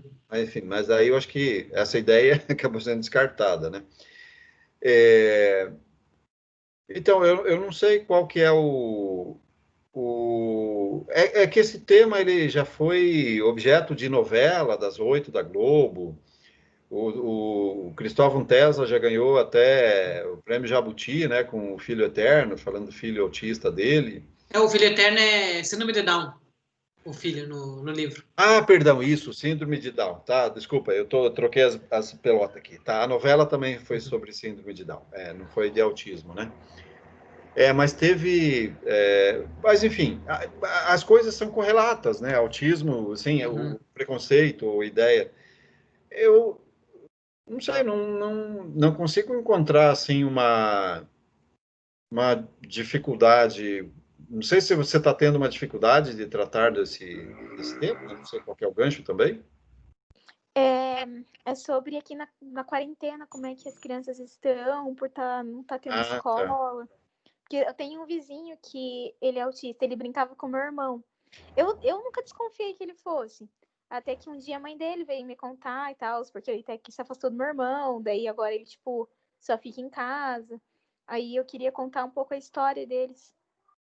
Porque Uhum. autismo também tem uma coisa que tem várias gradações, assim, né? Gradações. Então tem um que é o mais leve, tem isso que a gente fala do espectro, né? Tem o Asperger, que tem aquela coisa É. do autista super funcional, né? Às vezes a ideia de superdotado. E tem o severo, que é tipo agressivo. né? Então, Eu talvez... eu tive um aluno de jornalismo, né, na instituição onde eu dou aula. Ele se formou agora, final do ano passado. Ele era autista. E ele era superdotado, assim. Ele tinha uma inteligência muito alta. Ele tinha uma memória prodigiosa, realmente. Então, não sei, a tua pauta, então, como os autistas estão se virando na pandemia? Trancado em casa? É? Em como eles estão. Ah, tá. Gabriela, É, tu leu aquele capítulo que eu te dei lá? Chegou a ler? Tô lendo, professora, tô lendo. É mas daí bem impactante, né? você tem personagens sobre a pauta? Eu tenho alguns só, não tenho todos ainda. Ah, tá. Eu acho que tem, da síndrome de Down, eu sei que tem uma associação, acho que aqui em Curitiba, uma instituição que atende, né? De autismo, eu não sei se existe alguma associação que atenda pessoas autistas. De repente lá eles poderiam, se houver, né? Não sei, poderia ser uma fonte, né, de pesquisa. Até para você quantificar, né, tua matéria, Sim. quantas pessoas foram diagnosticadas com autismo, sei lá, qual que é a tua área geográfica, né, de cobertura, se é só Curitiba, Paraná, Brasil, enfim. Aí, de repente, para quantificar, né, tua matéria. Eu acho que relato de familiares, né, podem dizer, de familiares que você tem personagens para entrevistar? Sim, também. Então, porque dependendo a gradação aí do autismo, a pessoa nem fala, né?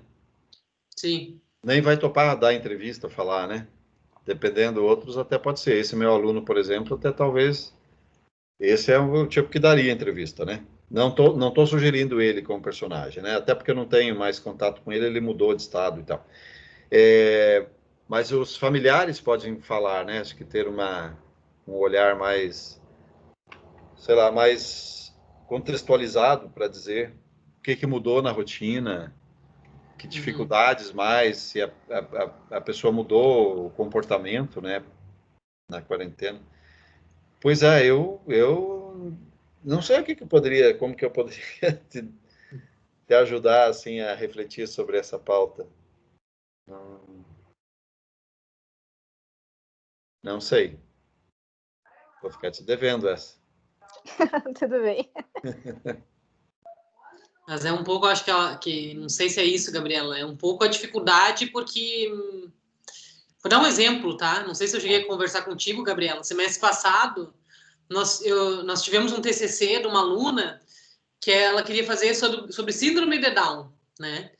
Só que queria fazer, tipo, sobre a sexualidade das pessoas com síndrome de Down. Porque a pessoa com síndrome de Down tem uma questão que é meio que eternamente criança, né? Tanto que é por isso que ele chama, o Cristóvão Teza no livro chama o filho eterno, porque, né, quase como se fosse um eterno filho, né? Tipo, eterna criança, assim. Só que são pessoas que cada vez vivem mais, né? Antigamente tinha, né, menos perspectiva de vida, agora chegam, sei lá, 50, 60, 70 anos e vão se desenvolvendo cada vez mais, assim. E ela queria, então, abordar nessa questão da sexualidade, assim, no direito à sexualidade. Só que ela não conseguiu. E por que ela não conseguiu? Porque ela ia e os pais infantilizavam, sabe, o filho, assim. Então, precisava que eles dessem entrevistassem os pais, e os pais, tipo, tinham muito medo, e não, eles encaravam como um tabu, sabe? Então, teve uma dificuldade, ela acabou tirando a ideia da sexualidade, ela fez um documentário sobre o síndrome de Down, porque ele não conseguia que as fontes falassem sobre isso. Então, talvez um pouco a dificuldade da Gabriela é meio isso, sabe? Tipo, pelo que eu já li sobre doenças e transtornos mentais, me parece que o autismo é uma das coisas mais difíceis, assim. Eu recomendei que ela lesse o livro, não sei se já leu esse livro, Mauri, mas é um livro, assim, que para mim é fenomenal, assim, um livro chamado Longe da Árvore. Sabe aquele jornalista Andrew Solomon? É Não um li, não. cara que, é um cara que ele tem um livro mais famoso, que ele escreveu um livro sobre depressão. chamado Demônio do Meio-Dia.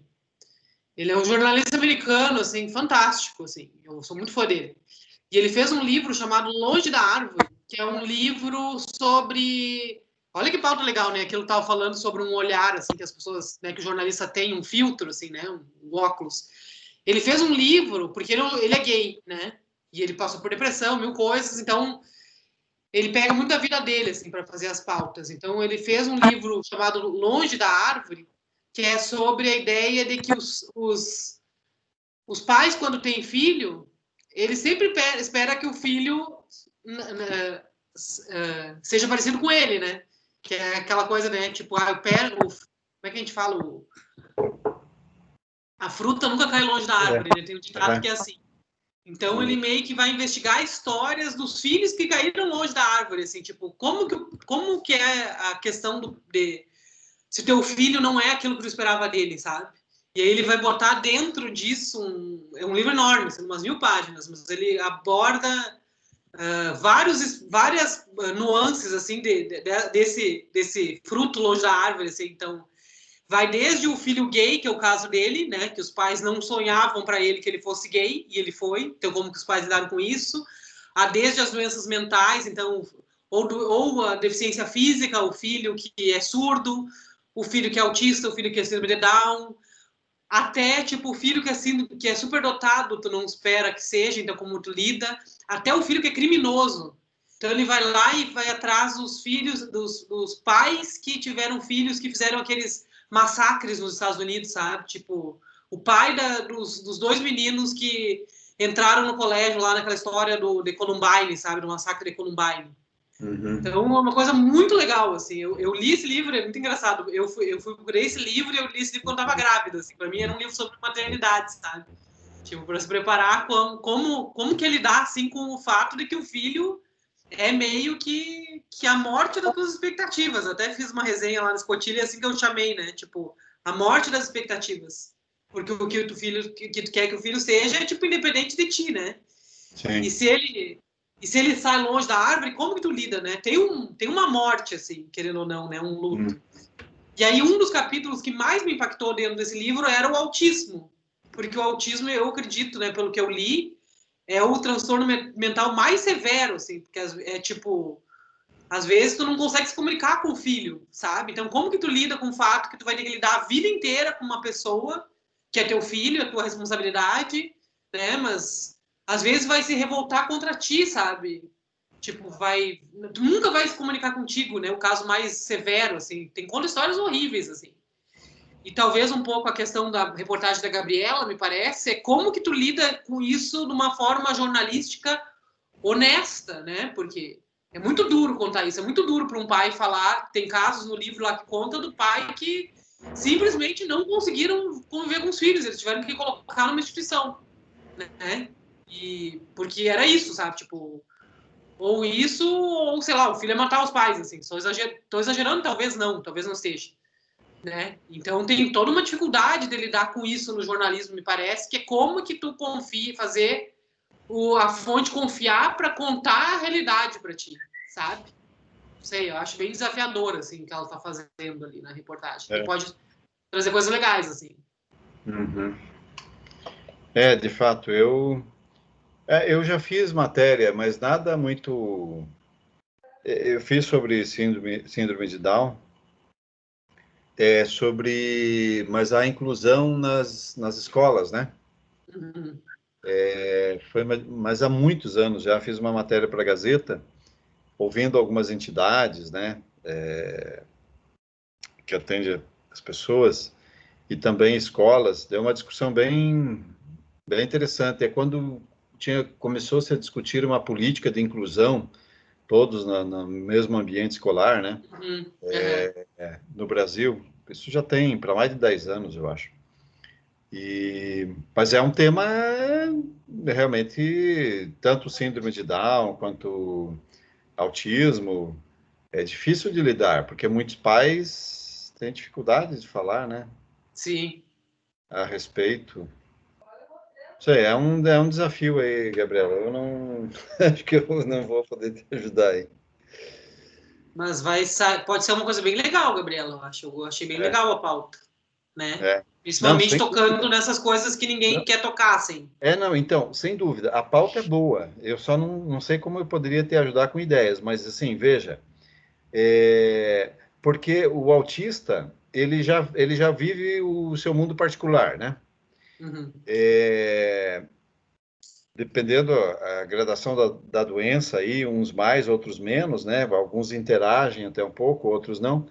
Imagine todo mundo confinado, em famílias que tem de um autista que tenha, sei lá, mais 3, 4 pessoas na casa.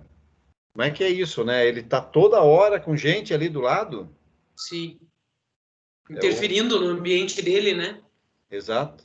Realmente é um tema a se discutir. Mas agora, se você conseguir, porque aí você vai conseguir definir o tamanho do problema também pelos números.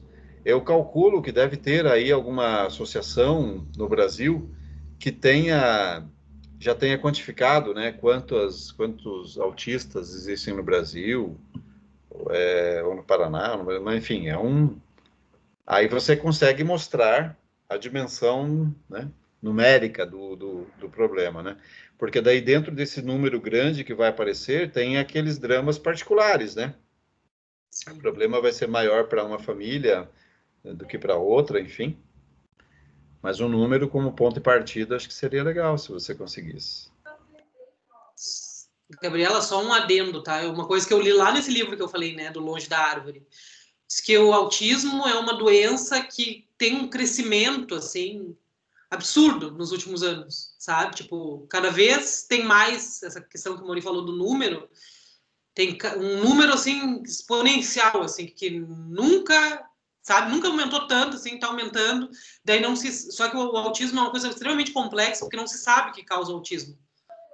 Sabe? Tinha uma época que acreditava que era questão ambiental, tinha outra que era genética, então não se tem, assim, sabe, uma causa autismo, né, que nem síndrome de Down, né, que é uma alteração no cromossomo X lá, nem sei se é X, Y, é no 21 lá, que eu sei, mas não se sabe disso, então uma coisa muito envolta ainda num mistério, assim, e então não se sabe também se estão diagnosticando mais, se aumentou ou se diagnostica mais, né, então é bem complexa a coisa, assim.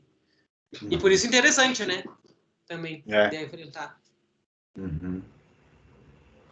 Mas enfim, vou ver se alguém mais quer aproveitar, fazer alguma pergunta para o Mauri. Obrigada pelas respostas. Desculpa não poder te iluminar mais. Mas ajudou, sim, claro. Sim, ajudou um pouco, sim, obrigada. Que a gente já tomei um monte do teu tempo, né, Mauri? Já extrapolei o tempo da aula aqui. Não, Mas tranquilo. se alguém quer aproveitar para perguntar mais alguma coisa, alguma dica, Então, eu quero perguntar. pergunta aí.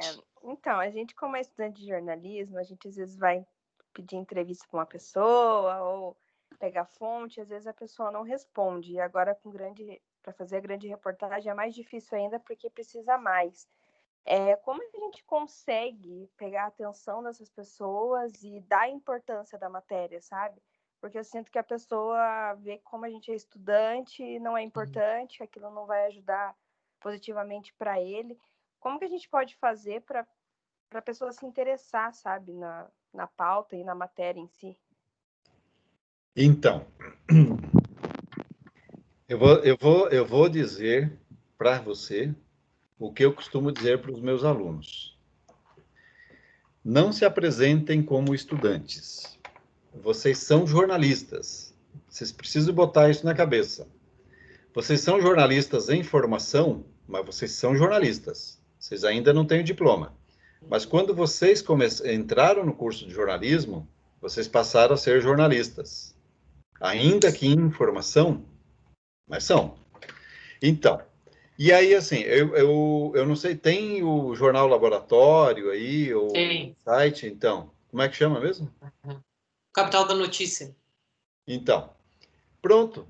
Você liga para a pessoa, ou você manda o e-mail. Sempre ligar é melhor que mandar e-mail, né? E-mail as pessoas sempre têm desculpa de que, eu não vi, eu não recebi. Eu sou a jornalista. Desculpa, qual é o teu nome? Ingrid. Ingrid.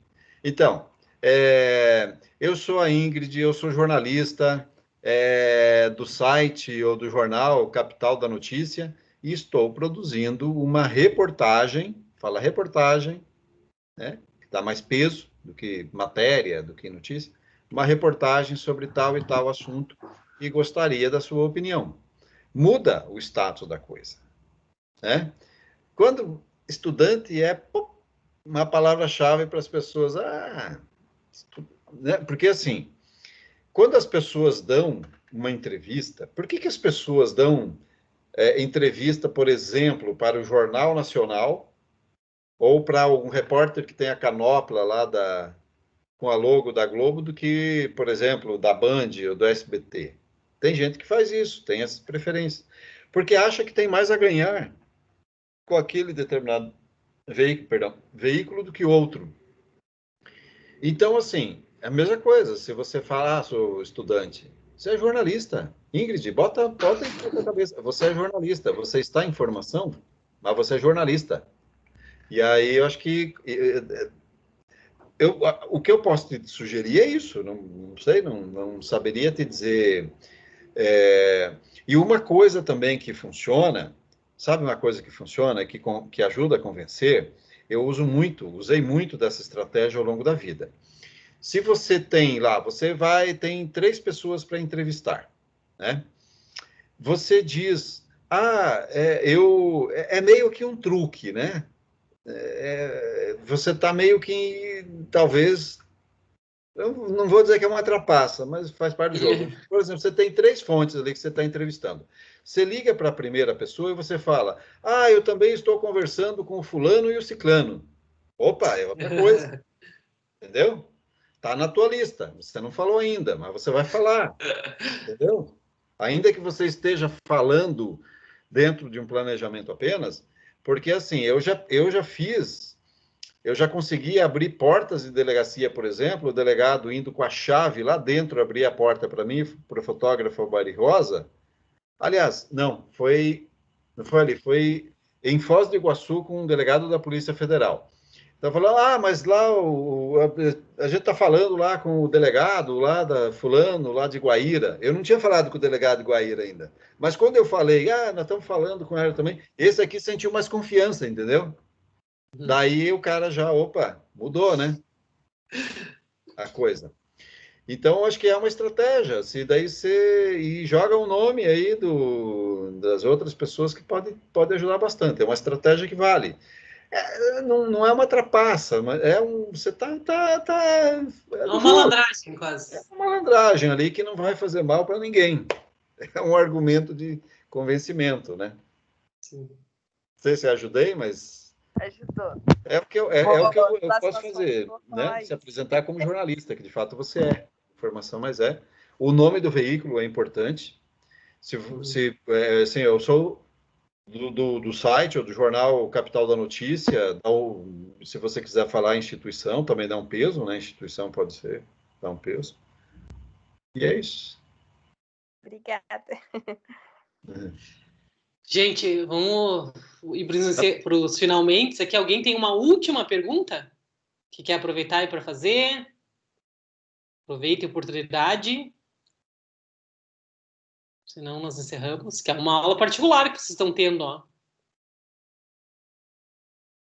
Uma masterclass, como a gente diz. Eu tenho uma pergunta. Pode falar, Carlos. Mauri, é uma pergunta bem simples, bem básica, na verdade. Digamos assim, qual que é o seu método para você, depois que você fez toda a apuração, você juntou todos os dados, você já tem tudo que você precisa para começar a escrever. Qual que é o seu método para começar a escrever? Tá. Então, Carlos, legal, cara. Então, você falou uma pergunta simples. Não é simples a pergunta, não. Ela é importante, porque jornalistas precisam seguir métodos também, né? Não parece no dia a dia, mas a gente segue métodos de produção, aquelas rotinas, né? E numa investigação, numa reportagem, os métodos são talvez um pouco mais complexos. Então, eu vou falar rapidinho, antes de dar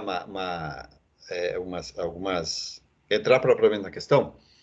E teve uma vez, Carlos, que eu fiquei 2 meses, eu e o fotógrafo Albari Rosa, nós ficamos 2 meses viajando pela floresta amazônica. Uhum. Nós entramos ali por Cáceres, do Mato Grosso, subimos a fronteira, passamos por Rondônia, Acre, Amazonas, lá pelo Rio Amazonas, viajamos todo o Rio Amazonas e tal, até lá no Iapoque. 2 meses assim. E eu com o bloquinho na mão, catando as histórias, anotando. Porque nem sempre era possível gravar. E outra, e nesse caso, só gravava em questões muito excepcionais. Senão ia voltar para casa com 10 horas, 20 horas de gravação, acabou, né? Ficar mais quanto tempo decupando aquilo tudo. Então, eu anotava com bloquinho. Então, assim, é uma neura que eu tinha ao longo de toda a viagem de perder aquele bloco. Lá pelo meio da viagem, imagine se eu perdesse aquele bloco, eu me matava, porque não ia lembrar de ainda mais nada. Sabe aquela lenda, não sei se vocês conhecem, do Luiz de Camões, quando ele escreveu os Lusíadas, ele era também desses... assim como o Pero Vaz de Caminha foi o relator da viagem, né, o escritor da viagem do Pedro Álvares Cabral, o Luiz de Camões, ele também viajava, eu acho que ele viajou com Vasco da Gama, né, nesse episódio em que teria tido um naufrágio, e ele estava com o manuscrito dos Lusíadas, que é a peça máxima de língua portuguesa, né? E aí, a lenda era que ele perdeu até um olho nesse naufrágio, e ele nadando com uma mão só e com os manuscritos na outra mão para chegar até a margem, né, de, sei lá, acho que era no continente africano lá, para salvar o manuscrito. Eu me via assim quando eu viajava, né? De medo de perder, porque senão aí eu não tinha guardado tudo na memória. Aí então, voltei, imagina 2 meses de viagem, tudo num bloquinho. Nesse caso, era assim, um volume absurdo de informação que eu tinha. O que eu fiz na época? Eu chamei o Franco Iacomini, um colega que era editor lá na Gazeta do Povo, e falei, Franco, me ajuda aqui.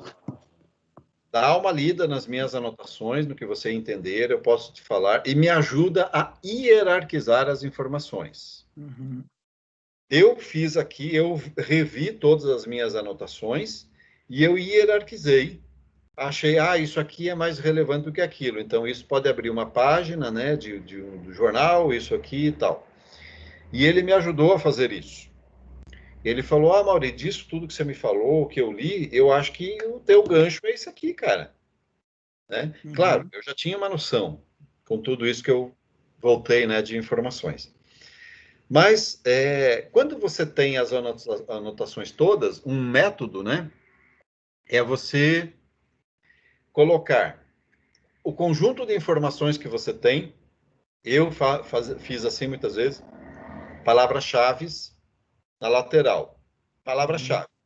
Uma palavra só, uma palavra ou uma palavra composta que sintetize aquele conjunto de informações que você tem. E aí você consegue ter, nesse esquema visual, que nós somos seres muito visuais, né? Sim. Talvez um mapa mental, não sei se você manja assim de mapa mental e tal, você criar esse mapa mental ou jogar as informações que você tem numa folha, joga em palavras-chave o que você tem, e daí você consegue visualizar o todo, o conjunto de informações a partir de palavras-chave.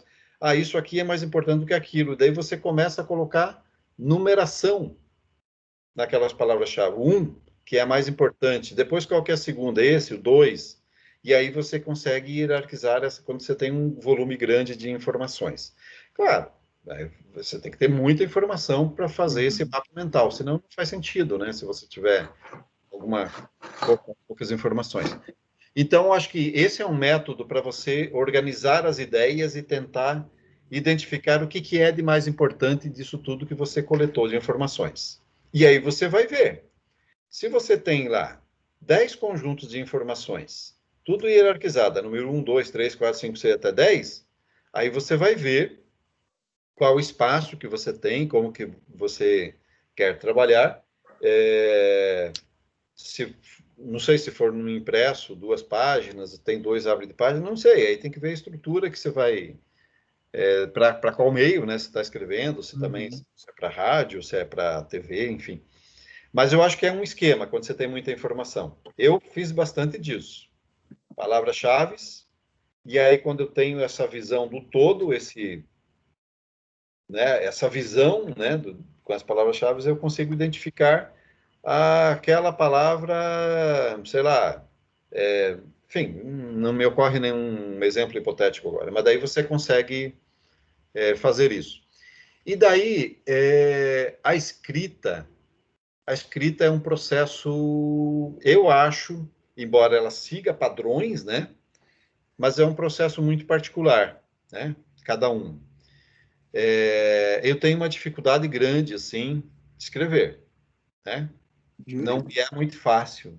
Embora eu viva disso há 30 anos, eu costumo refazer bastante o meu... E assim, eu sigo uma lógica que o Gabriel Garcia Marques seguia, né? Invista tudo que você tiver. Se você tiver 7 vidas, invista 5 vidas no primeiro parágrafo, no teu primeiro parágrafo, tá? Porque, assim, é ali que você vai ganhar o teu leitor, no caso, texto escrito, naturalmente, né? É ali, então, assim, pense, reflita. E tem uma coisa que eu costumo fazer, acordei muitas vezes, prestes a dormir, existe uma lenda, me permitam, não sei qual o tempo de vocês, eu gosto de contar história, né? Tem uma lenda, assim, diz que o Einstein, ele tinha as melhores ideias dele, e assim que ele foi descobrindo até chegar à teoria da relatividade, enfim, que mudou o mundo, né? Quando ele estava quase dormindo, naquela fase assim de sonolência, já quase dormindo, vinham os insights para o cara. E geralmente, se vocês repararem, quantas boas ideias vocês não tiveram quando estavam quase já dormindo? Anotem. Se você não anotar uma ideia, ela não volta mais. Ela vai te escapar. Não tem essa coisa, tenta memorizar para lembrar o dia seguinte. Perdeu o Playboy. Perdeu, não tem. Essa ideia se foi. Então, uma lenda que o Einstein ele ficava escorado assim numa vassoura, quase dormindo, e numa mesa do lado com um bloquinho de anotação e um lápis lá. Aí, quase dormindo, vinha a ideia e ele já anotava em seguida. Então, quanto mais você pensar naquele assunto que você está escrevendo, mais ideias virão. Você precisa pensar, refletir sobre aquele assunto, sobre o que você quer fazer, como construir a matéria, as ideias vão fluir. Se você não pensar, elas não vêm. Você tem que trabalhar em favor, né, das suas ideias, pensar sobre o assunto. E aí, você faz uma vez, pensa naquilo, as outras ideias vão surgir, e assim você vai reconstruindo. Falei antes que eu estou escrevendo uma reportagem para o Intercept, então eu tenho a ideia do que eu quero no lead, quais são as palavras-chave, quais são os personagens que vão estar ali. Eu já reescrevi esse lead, sei lá, umas 3, 4 vezes. E é possível que eu reescreva de novo, porque ele tem que ser, o lead ele tem que trazer a essência da história inteira que vem ali. Você não precisa, no caso de uma reportagem, responder essas perguntas. E nem é bom e nem é bom responder. Você precisa deixar aquele suspense ao longo da narrativa, de repente o quem, você só vai responder lá no último parágrafo, para deixar esse suspense e distribuindo, dosando quem, quando, onde, porquê, etc. e tal, ao longo do texto. Se você entrega tudo no lead, o que vai sobrar para o leitor, né? Mas então, não sei se eu respondi, Carlos, mas é mais ou menos assim. E eu tenho a humildade assim de entregar o meu texto ou as minhas anotações para um colega e falar, eu estou certo? Será que é isso mesmo? Eu não estou deixando escapar alguma coisa importante? Porque um olhar estrangeiro sobre aquilo que a gente faz, ele ajuda. Uma pessoa, porque a gente às vezes está tão viciado naquele texto que a gente escreveu, o nosso olhar, né, está viciado naquele texto ou naquelas informações que a gente não consegue perceber o óbvio. E daí uma outra pessoa que tem o primeiro contato, o cara está olhando e falou, mas isso aqui é mais importante, joga lá, ou isso aqui não. Então, ouvir a opinião dos outros vale bastante, né? Então, Carlos, desculpa se eu não ajudei muito aí, mas... Não, ajudou sim, que isso. É isso mesmo. Obrigado. Opa! Muito legal as dicas, Mori. Bem massa. Então, gente, acho que ficamos por aqui. Satisfeitos? Vamos ver. Sim. E... Respondeu bastante. Mauri, muito obrigada. Tá? Imagina, Como eu falei no início, é sempre uma aula, assim, para mim é sempre uma aula nova, né? E para os alunos é a oportunidade, né, de ter contato com um profissional da tua qualidade, assim, é uma oportunidade única, né? Que certamente eles aproveitaram muito.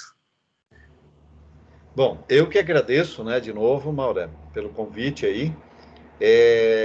Bom, estamos há 2 horas já conversando, né? E tem o pessoal que tá firme aí. Eu não consigo ver a imagem, mas imagino que estão aí, alguns pelo menos estão atentos, estão ouvindo. Sinal de que eu acho que talvez tenha, sei lá, valido a pena, né? Esse tempo aqui. E, pô, agradeço demais esse espaço e a paciência, né? O interesse do pessoal que estava acompanhando a gente aí. E a gente vai se encontrando pelo caminho aí, né? Já que somos todos Isso aí. jornalistas, então em algum momento a gente vai se esbarrar aí na Isso lide aí. nacional. Obrigada, Mauri. Obrigada a todos vocês também que estiveram até agora, tá? Tenho certeza que aproveitaram muito. E alunos, só não esqueçam que tem que entregar lá a atividade, tá? Lá no AVA, a da escrita criativa lá, no perfil. Tá? Senão o sistema vai fechar lá depois de hoje. Beleza? Então, beleza, gente? Valeu, pessoal. Valeu. Obrigado. Tchau. Boa noite. Tchau. Abração. E bom fim de semana para todo mundo também. Tchau. Tchau, gente. Vou fechar aqui, desligar a gravação também.